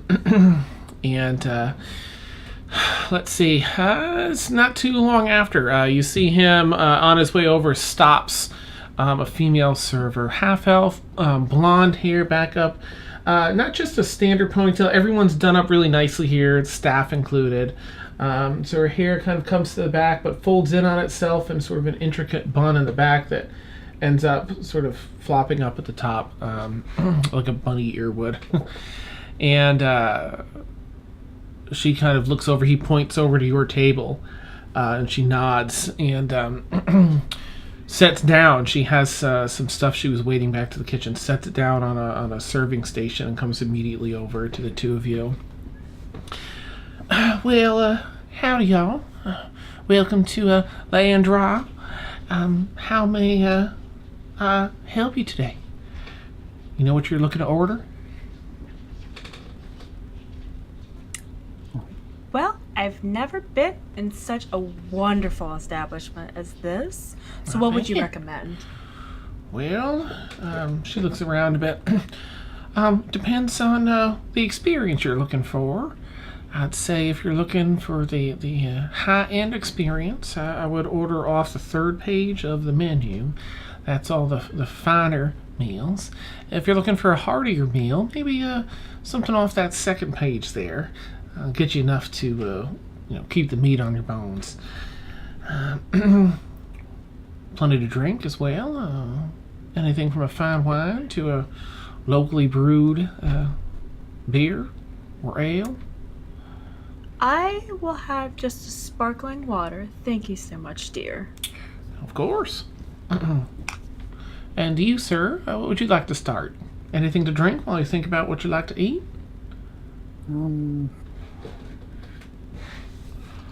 Yes, I would like a glass of fine wine. Something dark and bitter. Absolutely. Now, if I'm not mistaken, you, sir, I hear that drow type folks and those from the Underdark prefer things that are really almost on the spoiled side of things, yeah? Mushrooms Yes, and... that is correct, yes. All right. You'll find that the drow tend to brew a rather fine wine from mushrooms. We, in fact, have a drow-specific, drow-brewed wine here that I think might be right. Just what you're looking for. I would love a glass. Thank you so much. Wonderful. Certainly. Would you like one too, Zelkari? Try something a bit different. Is it, just curious, out of character, is it like alcohol? It's an alcoholic beverage, right? Mm-hmm. Yeah. Out of courage, she'd be like, I'll have a glass, thank you. All right. It tastes it might grow on you, but I do hope you'll both enjoy it. I know you will, sir. She heads back. You two think of what you want to eat, and I'll take care of you. She scoots off. She seems to be someone that's been around here for a while, kind of is knowledgeable in regards to these things. Hence why Cecil sent her over. So you two are waiting for your wine. Zel's definitely gonna flip to that second page because she definitely has more meat on her bones, even though she was captured for a while. So she wants a hearty meal. She doesn't care for the ritzy stuff. Demalagus ordered the most expensive thing on the menu. Oh, nice. Awesome. It's like a steak tartare that's beautifully sculpted in on the center of the plate. Some fine greenery on there just for show.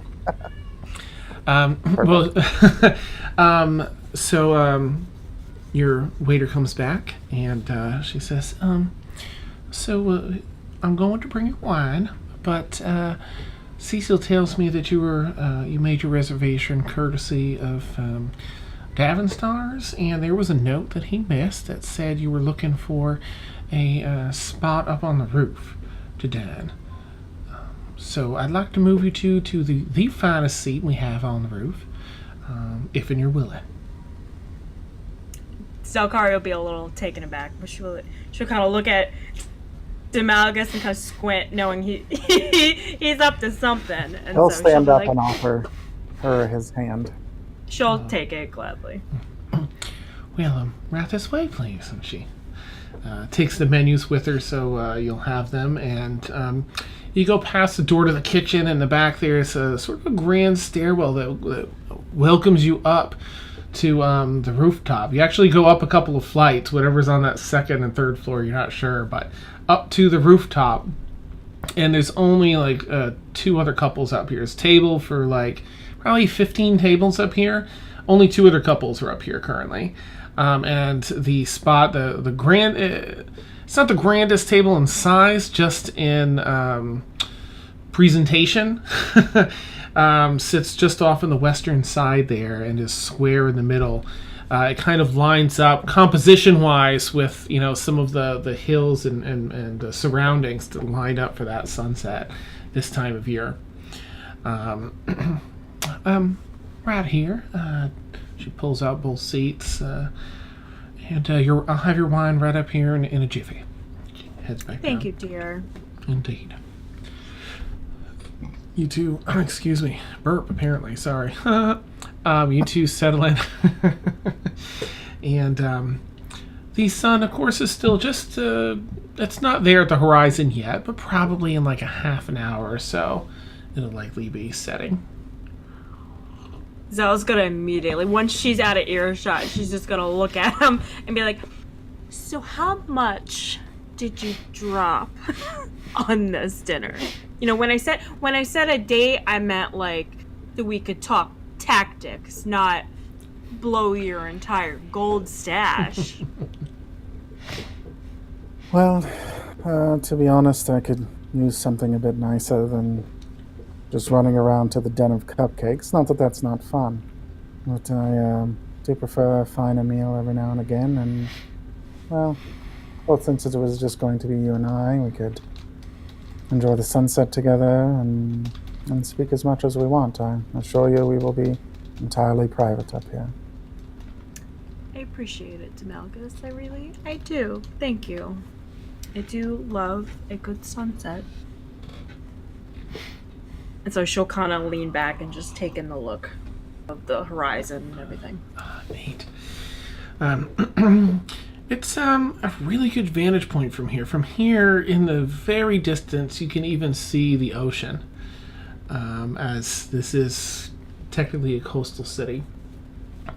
It's not right on the water, but over some rolling hills, you can see that glimmer of light dancing off the ocean, a few miles away. As you're taking in the sights, as the clouds start getting that orange and pinkish hue as the sun approaches the horizon, your waiter returns. Here you are.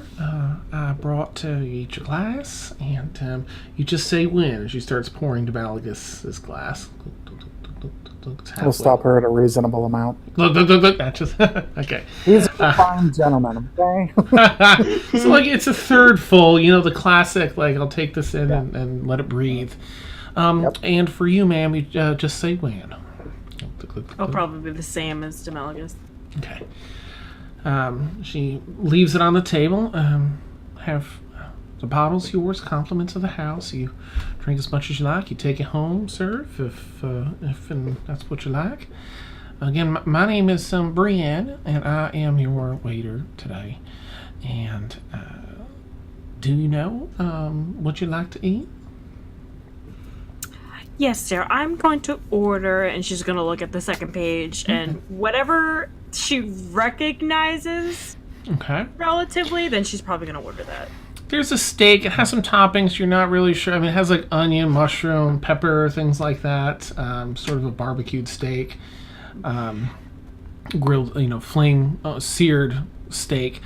There's probably some hefty stews on there. Some meat and potato stews. Burgers. But they're all Don't tell me fancier. that, 'cause I'll order a burger. Nice. They're really fancy. They're like 3/4 pound burgers, or full 16-ounce burgers, and they're seared to perfection. And they have they list all the things that are inside it, and the cheese on top, and all the other stuff.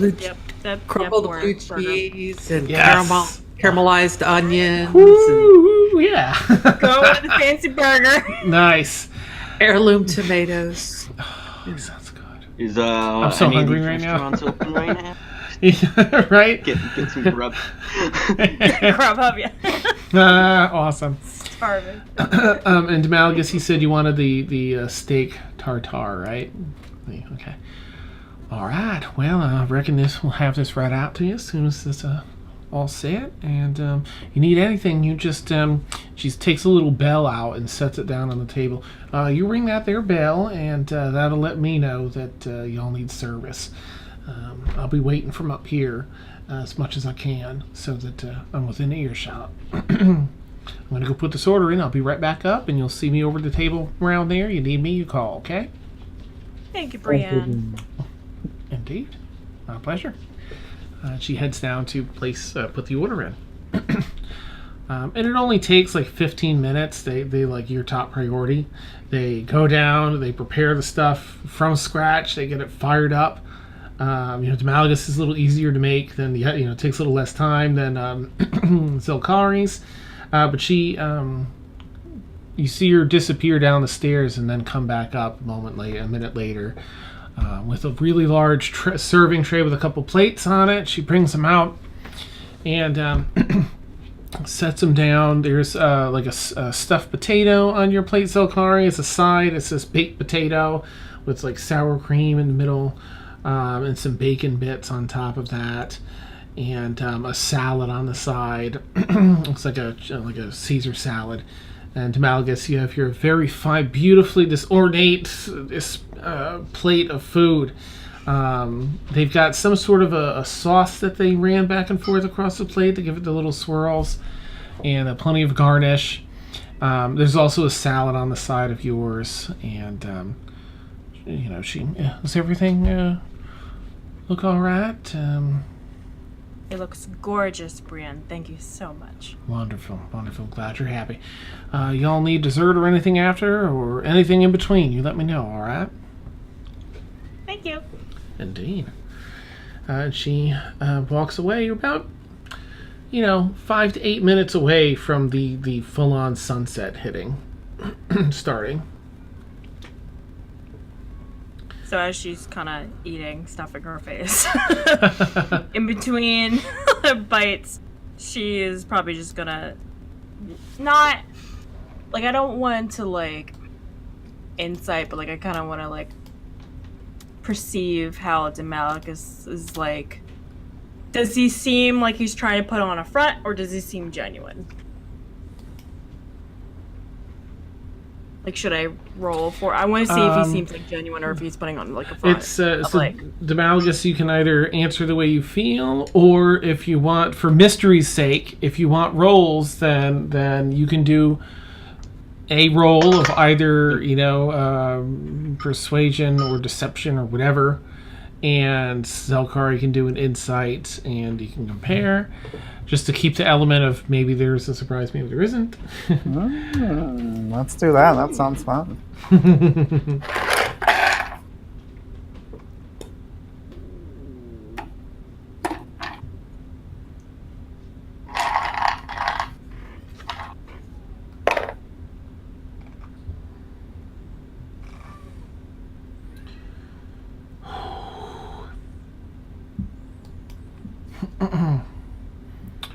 Okay.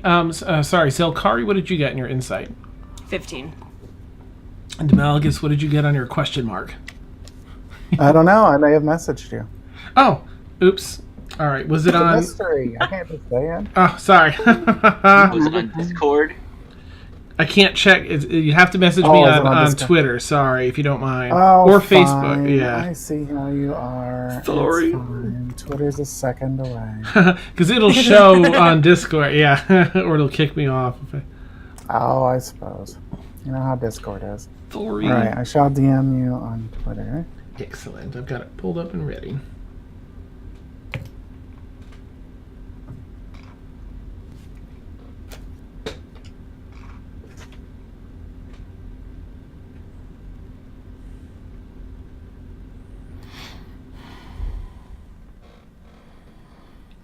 Aww.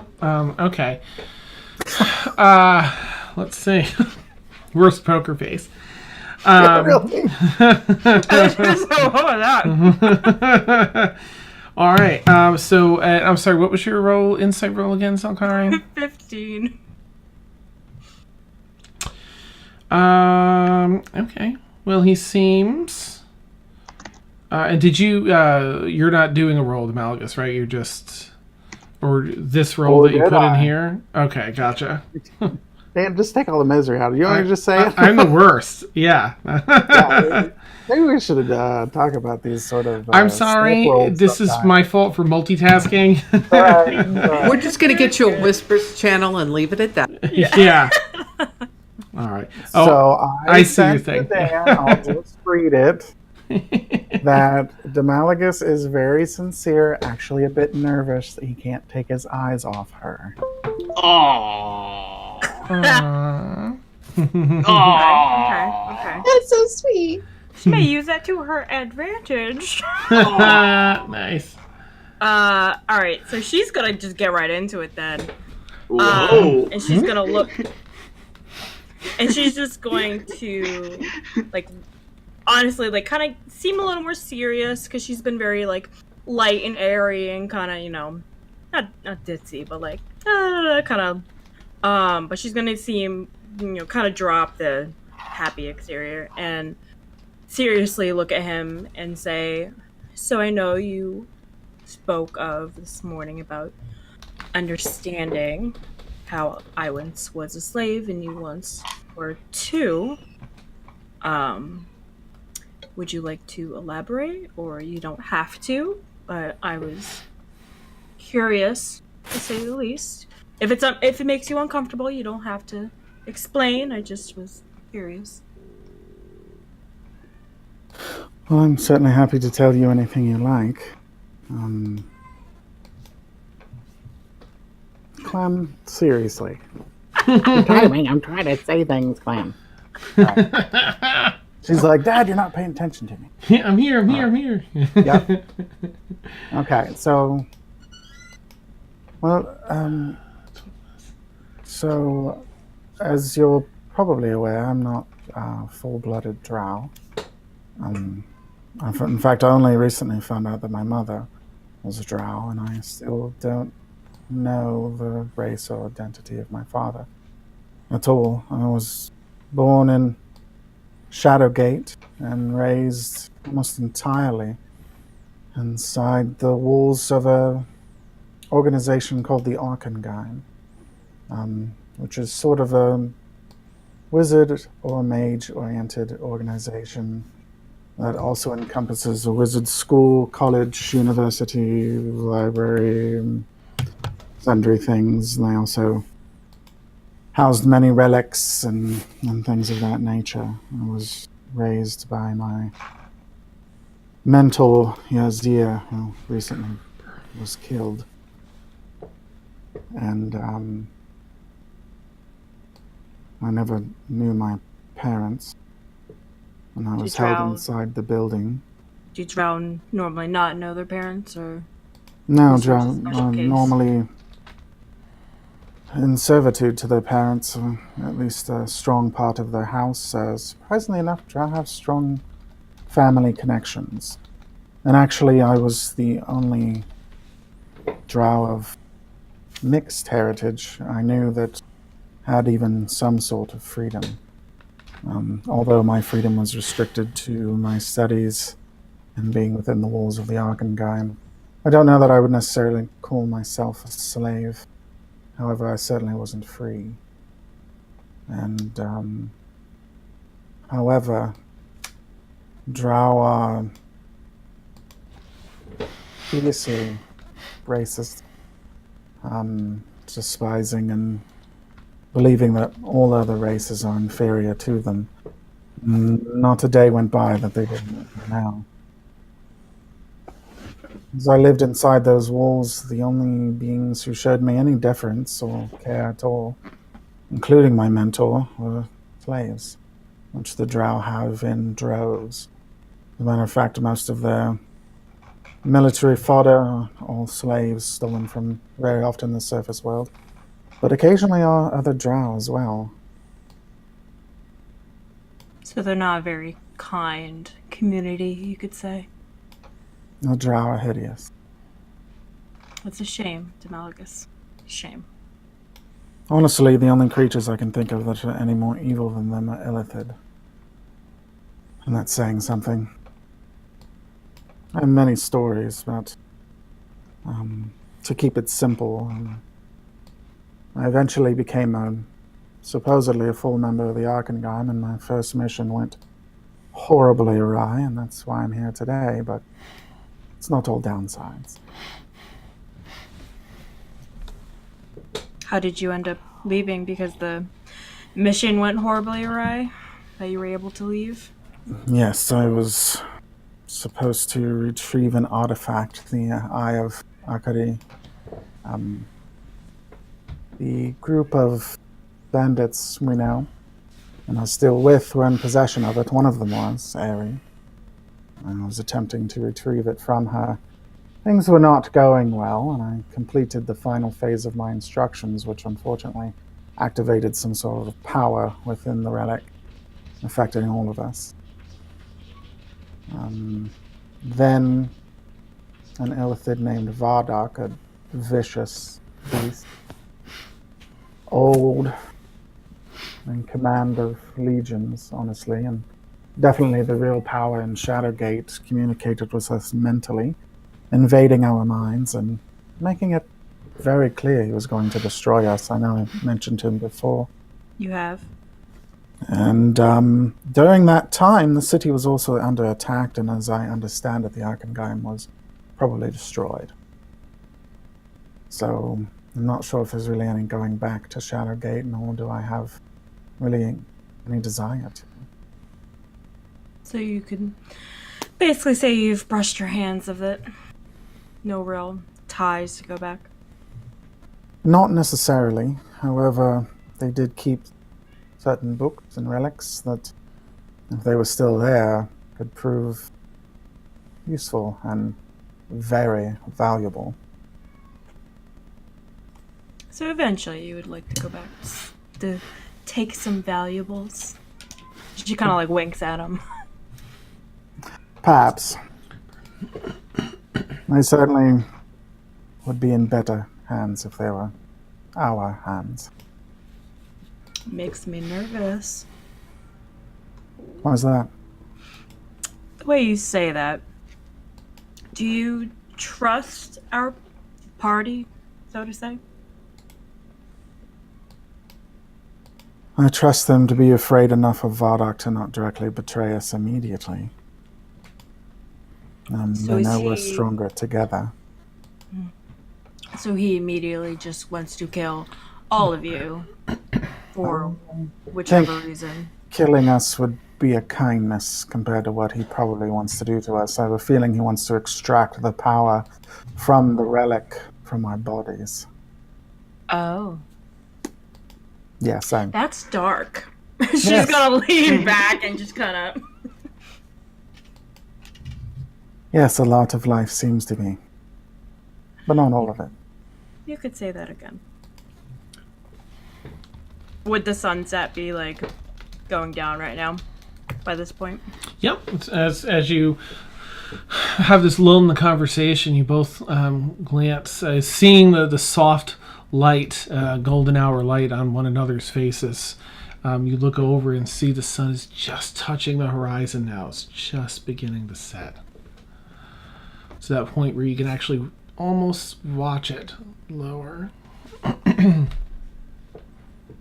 Zelle's gonna lean in her chair and kind of put her head or in her hand and kind of lean, look at it, and softly mumble that Demalagus could hear, but no one really else could, and basically say, Sarhala would have loved this.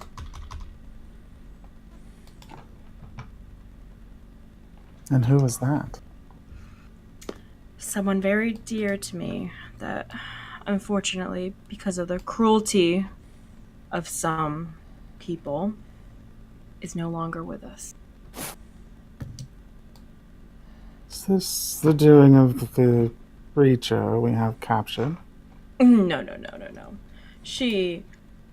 I met her a few years after on my travels, and we became close, and at one point I thought we could become even closer, but whether she got cold feet or decided tieflings were just not her type, we called it quits, to say the least. No accounting for taste. She'll chuckle. Well, anyway, you can't get a view like this back where I'm from. That's for sure. Yes, me neither. The first time I came to the surface, it was an amazing moment. The sun was rising over the mountains, and my eyes burned, but I couldn't close them. It was too beautiful. But this sunset, the colors are unbelievable.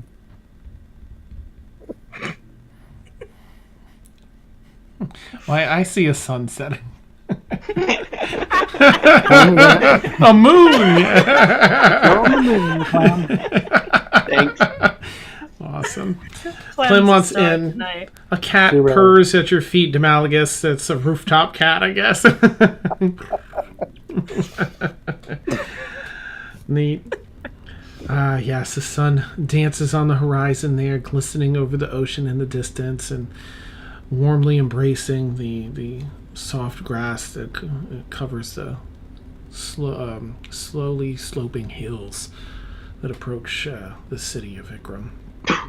And there's a moment of peace and quiet as the sun goes down past the horizon and the twilight hour begins. So, talking about the party, she'll not be obvious at all. Do you have any personal attachment to anybody at all? Well, personal attachments were difficult to come by. And this group, well, they're interesting, that's for sure. Sometimes shockingly powerful. It actually surprised me a bit. if I'm going to be honest, Deena scares me with her Oh, power. good. You're but perceptive then. Yes. She's really the only member of the group I fear. she terrifies me, but to be honest, I aim to one day be as confident as she is in her powers. Indeed. She is bold like no other. And I guess the lizard's okay too. Thaxl's fun, to be honest. It's terrifying when she tries to bite your face off. One time she was digging her claws really hard into my shoulder. Yeah, I don't think Pierre had a lot of fun with her. And at that, she'll take the glass of wine that she hasn't touched, and she'll bring it to her lips and very slightly take a sip, like barely drinking it. It's this really tight balance between pungent and aromatic. There's some notes to it that are nice and related to wine, but it's another part of it is garbagey because it's like made from mold and other stuff. It's definitely an acquired taste. But I guess if you want to see whether or not you can just say I like it or I don't. But if you want to leave it up to a roll, you're welcome to do that too, of course. All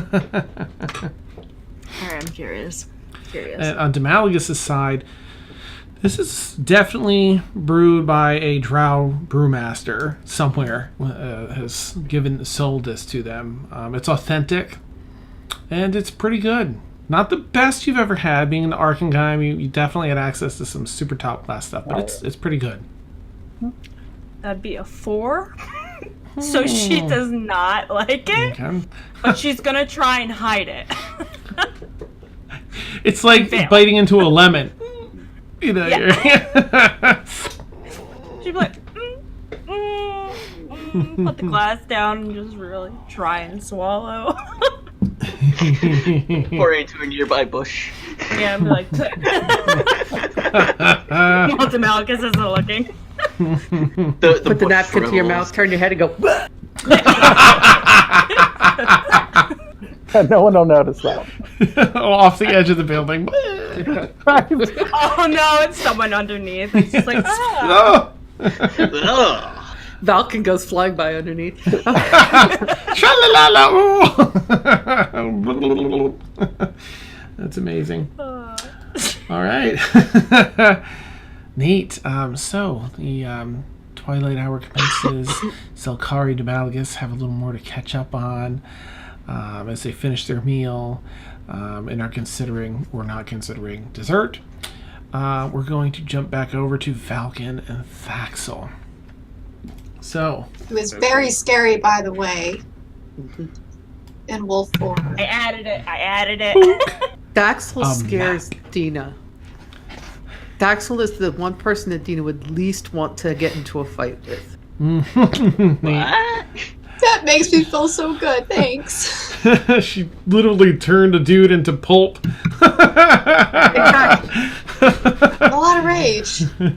I think Zell was meaning more as like a tiefling. She's never met a very powerful tiefling, but she also doesn't 100% realize that Deena isn't full tiefling. Like she knows something's up, but Gotcha.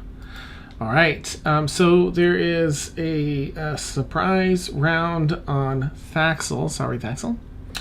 There is not a surprise round on Valkyn. So Valkyn, if you can please roll initiative, and Thaxl for that matter, there'll just be a surprise one for Thaxl. Hey, this map looks somewhat familiar. You may have seen this in other campaigns, such as 14. Okay, 14. Ooh, look at you go. All right, good. And I'm going to put The your diary. 13 total. 13. All right, Valkyn. So first up, Kig. So, boom! He's leaping off a building at you. Mayvree's up here. Excuse me. All right. This massive hulking drow has leapt out of a window down at Thaxl, I put you in your direwolf just because I don't have a wolf built, so I figured I'd give you the benefit since I've been slacking. Okay. Now, let's see. This guy's sort of a pain in the butt. With short sword drawn, comes flying down to the air to give a stabby stab. Thaxl. Misses entirely with his first attack. Ooh, you catch it with enough time to kind of sidestep and your wrap around and face him head on. His sword right into the stone.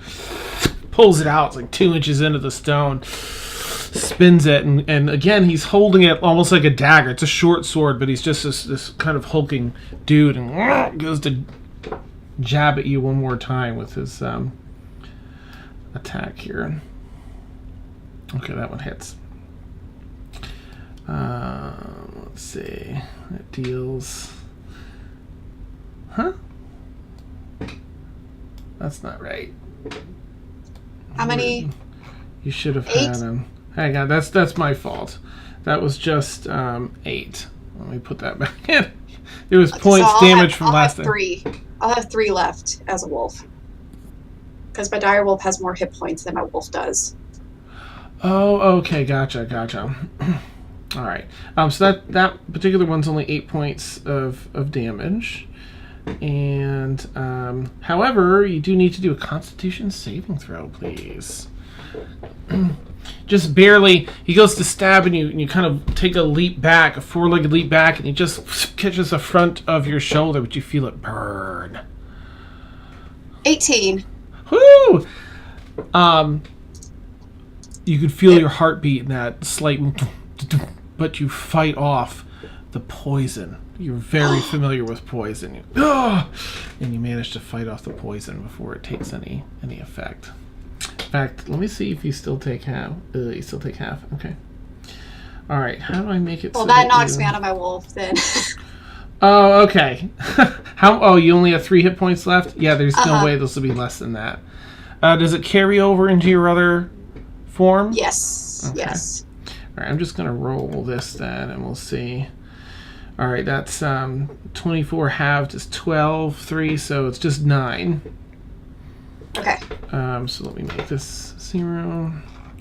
And we'll put Thaxl in at 14 initiative, and you only have 9 points of damage. Okay. He, as you leap back, you feel a little bit of that poison course through, and he just looks up. Leave now. Sheathes his sword, stands upright, and gives you that devil stare. Do I get a good look at him? Yeah, he's, again, definitely clearly a drow. Really almost obsidian skin. The eyebrows and no facial hair, but the eyebrows and the hair atop his head is silver white. It's fairly long hair, probably runs down to maybe mid-back, but it's intricately done up behind along the sides of his head to kind of keep it all compact and out of the way. It ties into a 3 ponytails into one in the back to keep it out of the way, apparently, when he's going to battle. Very muscular, very much larger than a drow should be. I forget what I was saying. He's like 8 feet or something tall. He's pretty tall. And I'm 6 foot, so... Yeah. So you're looking at... He casts a large shadow. He's a really, like, a hulking big dude. Clearly not your typical drow. And he just, says, leave. Sheathes his sword. And gives you that devil's stare. Okay. But that was the only surprise bit. So we're going to bring it up to Mayvree. Let me do a roll and see exactly how she wants to handle this. Okay. Shit. Well, at least we don't have have friendly partygoer casualties. I mean, you did blind her. Oops. Well, I'm saying we don't have friendly fire casualties of a bunch of people at a party. No innocent victims to worry about. Yeah. Not that we care about them much, but. All right, to Boise. All right, so apparently you fired her up, which is the impression you got at the thing. So, and I did a roll to see exactly what she would. Ah, shit. Oh, jeez. All right. Okay, here's the thing. You're not gonna notice this because she's using a very high-level spell that she has access to. Shit. It's you haven't experienced it in this campaign, but the other campaign has time stop. Oh, crap. She rolled a 2, which means for 3 rounds, time is stopped. So I'm going to tell you what she's going to essentially attempt to do during this time. Nothing happens for anyone else. So Thaxl, you're safe for this. For this time, but you won't notice it. To you all, it's just a snap. So from a cinematic point of view, Mayvree pulls up her mask and throws it on the ground, revealing in this moonlit rooftop the deep scars, the chunk missing out of her nose, and that just a glazed over left eye. She casts a spell on herself, flies up, casts fly on herself, levitates, and just slowly flies up to you.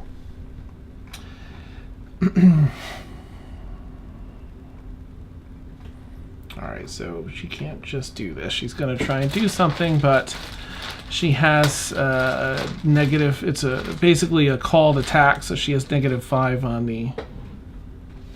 the roll. I don't know what I did with my d20 there.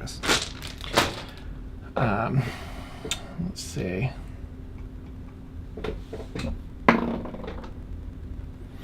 All right. So that is a.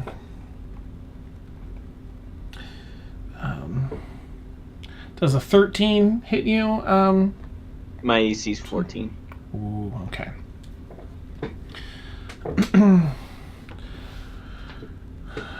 She takes out a dagger and into your face thrusts this, and it glances off the cartilage in the base of the bone here and cuts across your cheek. This terrible gash. Ooh. She spins it back around to come back around. 9. All right. A 15. Or is that that's over my AC. Okay. She comes back around. Sinks the dagger just inside between your eye and your nose. Ooh. Scoops your eye out. Oh, which eye am I losing? Your left eye. She takes hers, pulls it out, puts yours in, and casts. I don't think our eyes are the same shape. Nope, not I quite. don't think I can feel that. You have like galaxy eyes. No, but I don't think owl eyes are even the right size for her to do that. She's making it work. Yep. She's making a point, literally. Yeah. She pulls the dagger up one more time, as though she's going to slash across your face. But in that moment, just thinks, or we see as the audience, no. Puts a dagger away.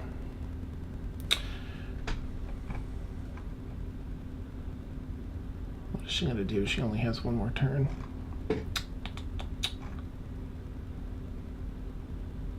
Okay.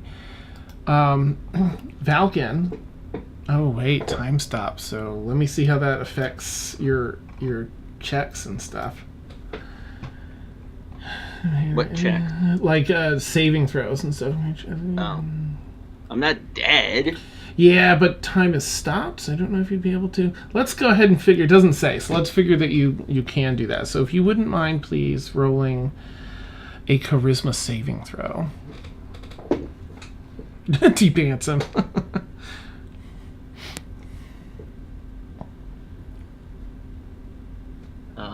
So if the line's on the bottom of the 9, I keep forgetting. If the line, Yeah, that's a that's 9. Mm-hmm. Okay, so that'd be a 9 plus. Oh, what's my charisma stick? 17 is what you have to beat. 9 plus. Yeah. 9 plus 6. 15, okay. So it'd be 15. All right. Okay.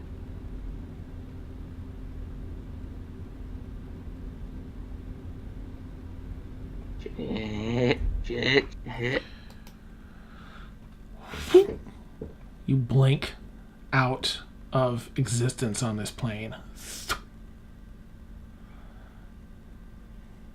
Time resumes. Thaxl, you see this person still towering over you.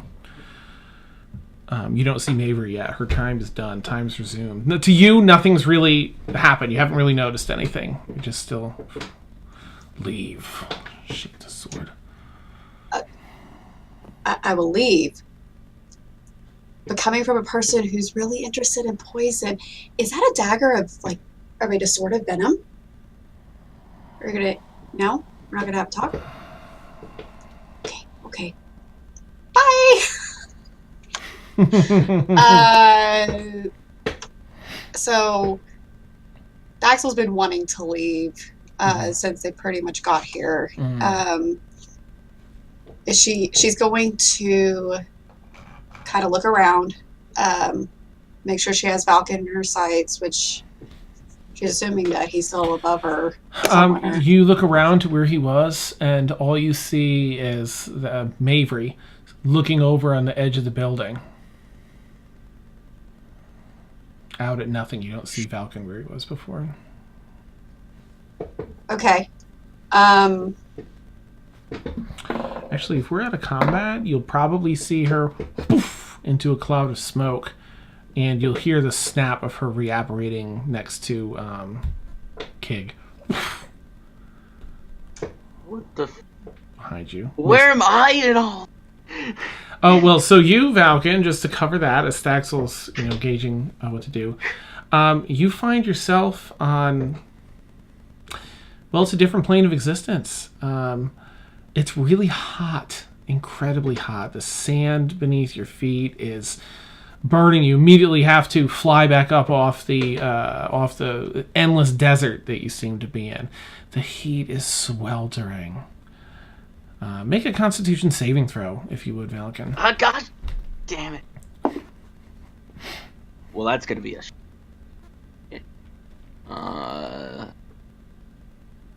That's a 3. It's extra bad. Okay.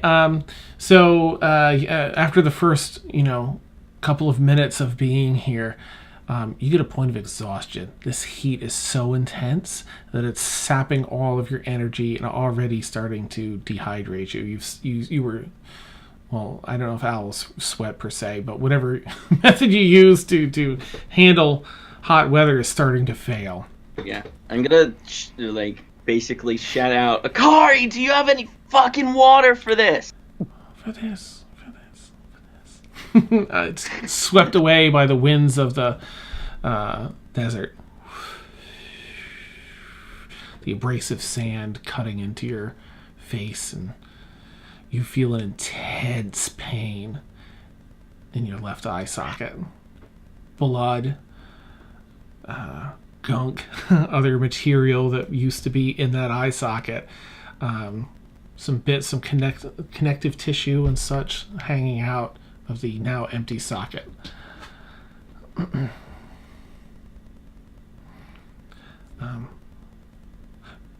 Back in the other plane, Thaxl, you've heard Mayvree reapparate next to the other guys. Or anything you want to do in this next, say round per se before she does. I think I'll kind of take a step back and be like, where did Valkyn go? Did he fly off? I'm about to leave. I just want to know where my friend's at. She puts her hand up on the other guy. He'll be back in a moment. They teleport out. Okay, so I'm going to, well, since we're out of combat, I'm going to turn into a direwolf. Okay. Big moon. Nice. And then I'm going to do what a dog does and sniff around. Okay. Try to find him, I guess. Because I don't know where he's at. Okay, go ahead and do a perception check with advantage.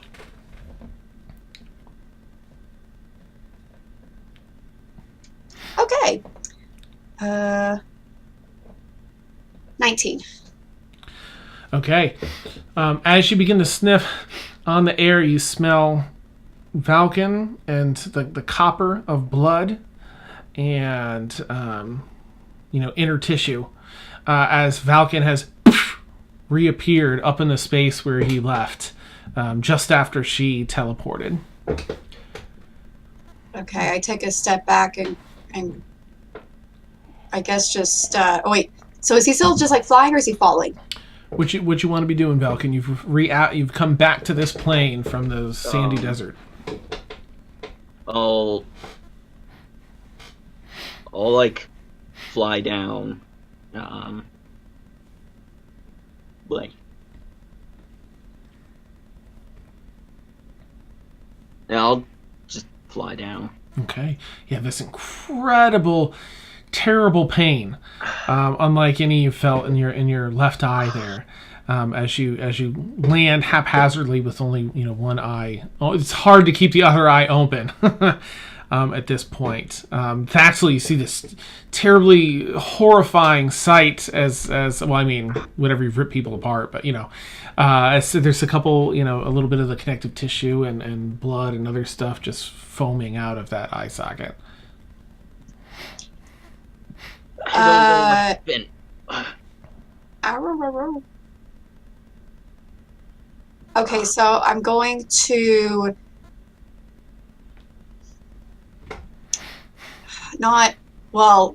kind of take his wing in my mouth to try to gesture him to come on my back. Okay, I'll get on her back. And then I'm going to head to the compound. Okay. To do, I have something. All right. I need to get to the compound first. Neat. So you take off. Oh yeah, what's up, Valkyn? Yeah.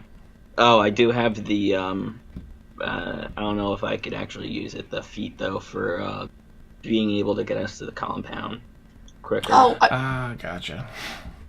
Okay.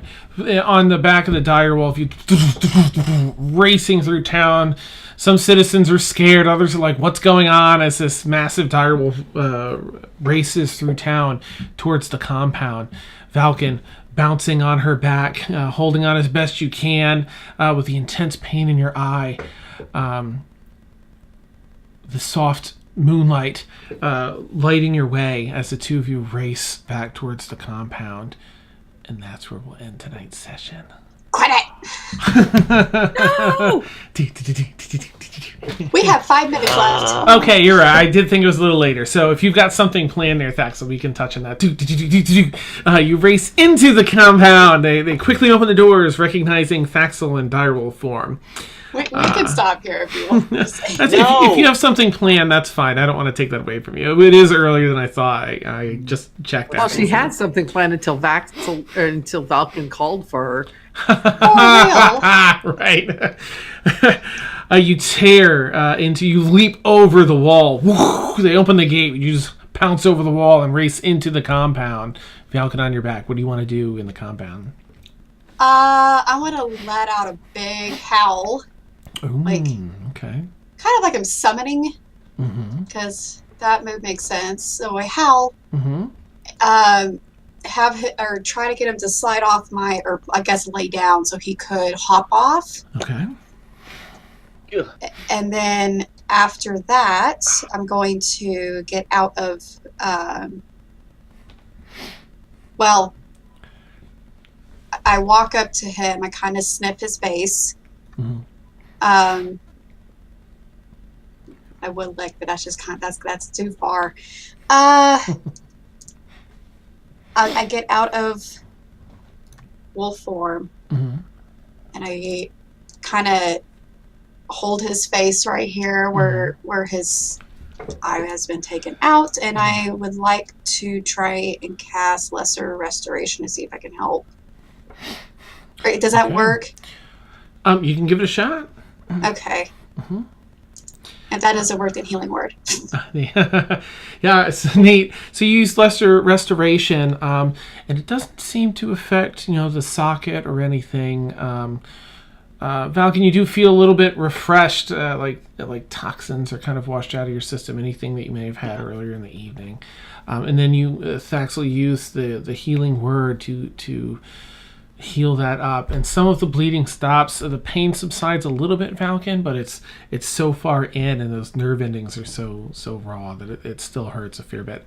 Eye still missing as Tassos runs out, summoned by the he knows Thaxl's out. Comes running out. Well, he comes up to you, towering over him in direwolf form. What on earth? What the hell's happened? Oh, no, Valkyn. And he, snaps his fingers, whistles, and calls out some more aid. People are already kind of rushing out anyway. A healer comes out, and a cleric to the local deity there comes out, and he asks her to jump in on the healing. See what you can do. Get him set up and inside, and get healing on that eye. Get some ice. Get this, and he starts, barking his orders and stuff. And he turns to you, Thaxl. What happened? Are you all right? Well, I'm sure you're all right, but I'll live. I don't know what happened. I don't know. Well, But if I ever see those two again, they're dead. And I kind of want to follow. I'm gonna try to follow wherever they're taking Valkyn. That's what I'll do. okay. Bring them into. There is a room that's sort of specific to some basic first aid in this room.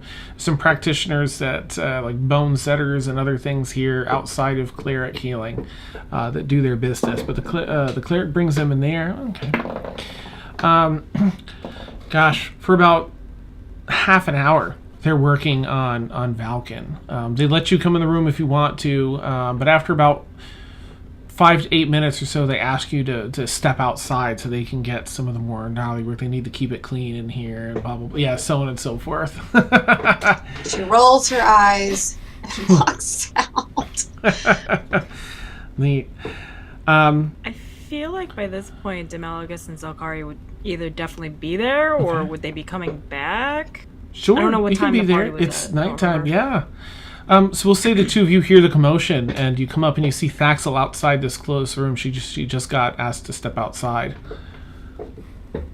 What in the world? What happened? I don't know.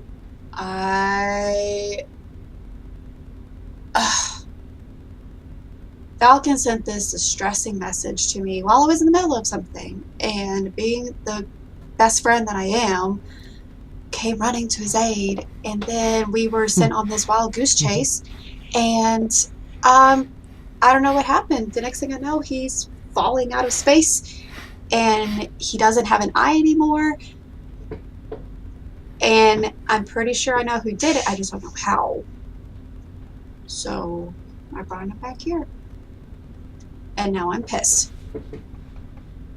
Who was it? Who did it?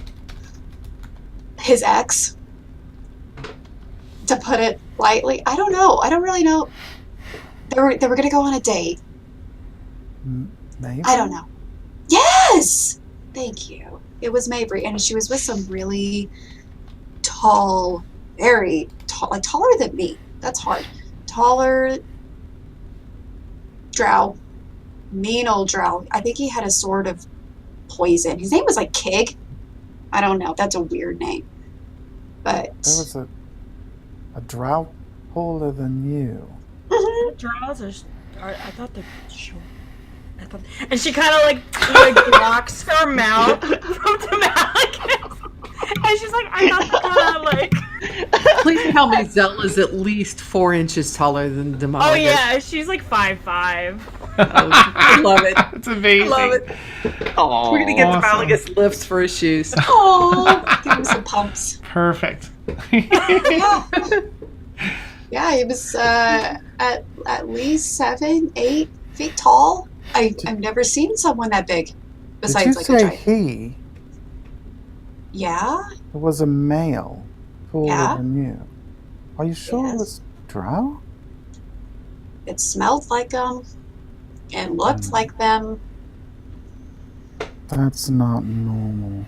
I don't know. But he stabbed me with a sort of poison, and I won it.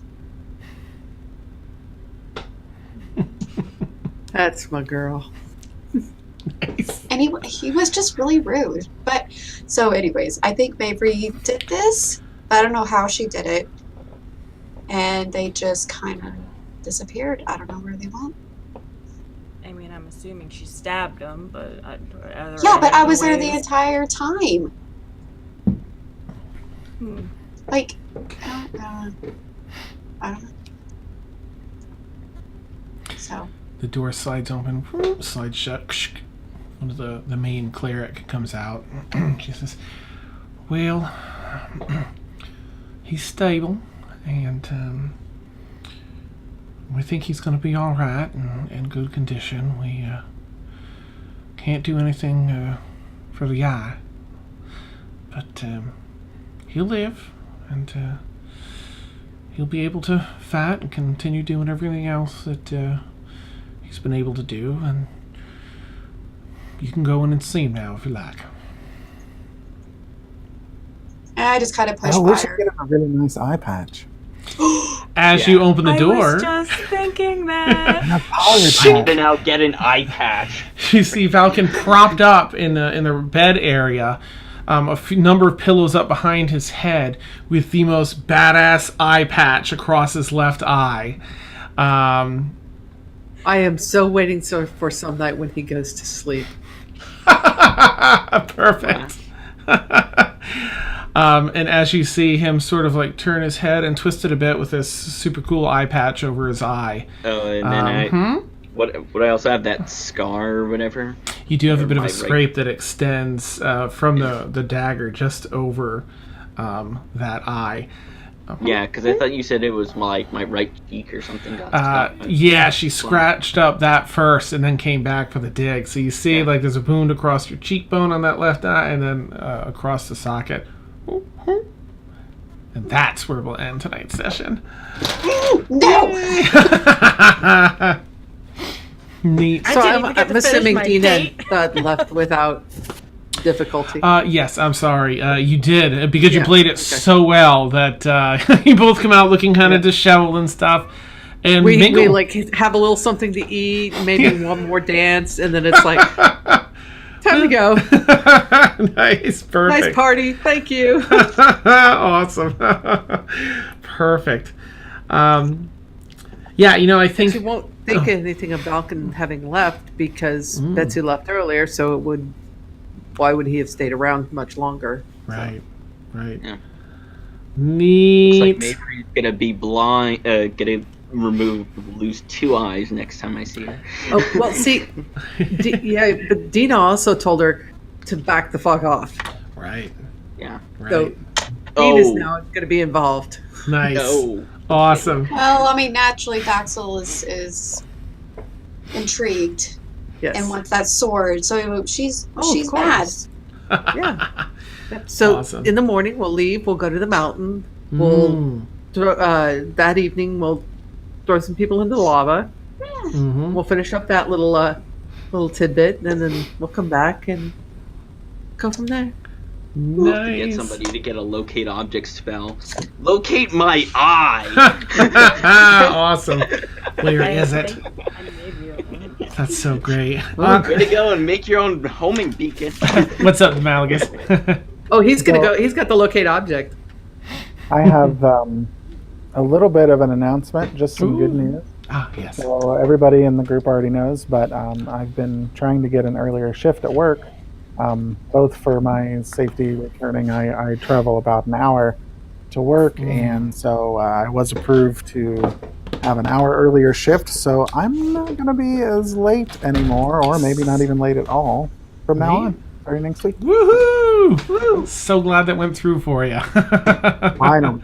Took forever. Yeah. Very happy for you. So excited. Good, I've only been trying since July. So. Yeah.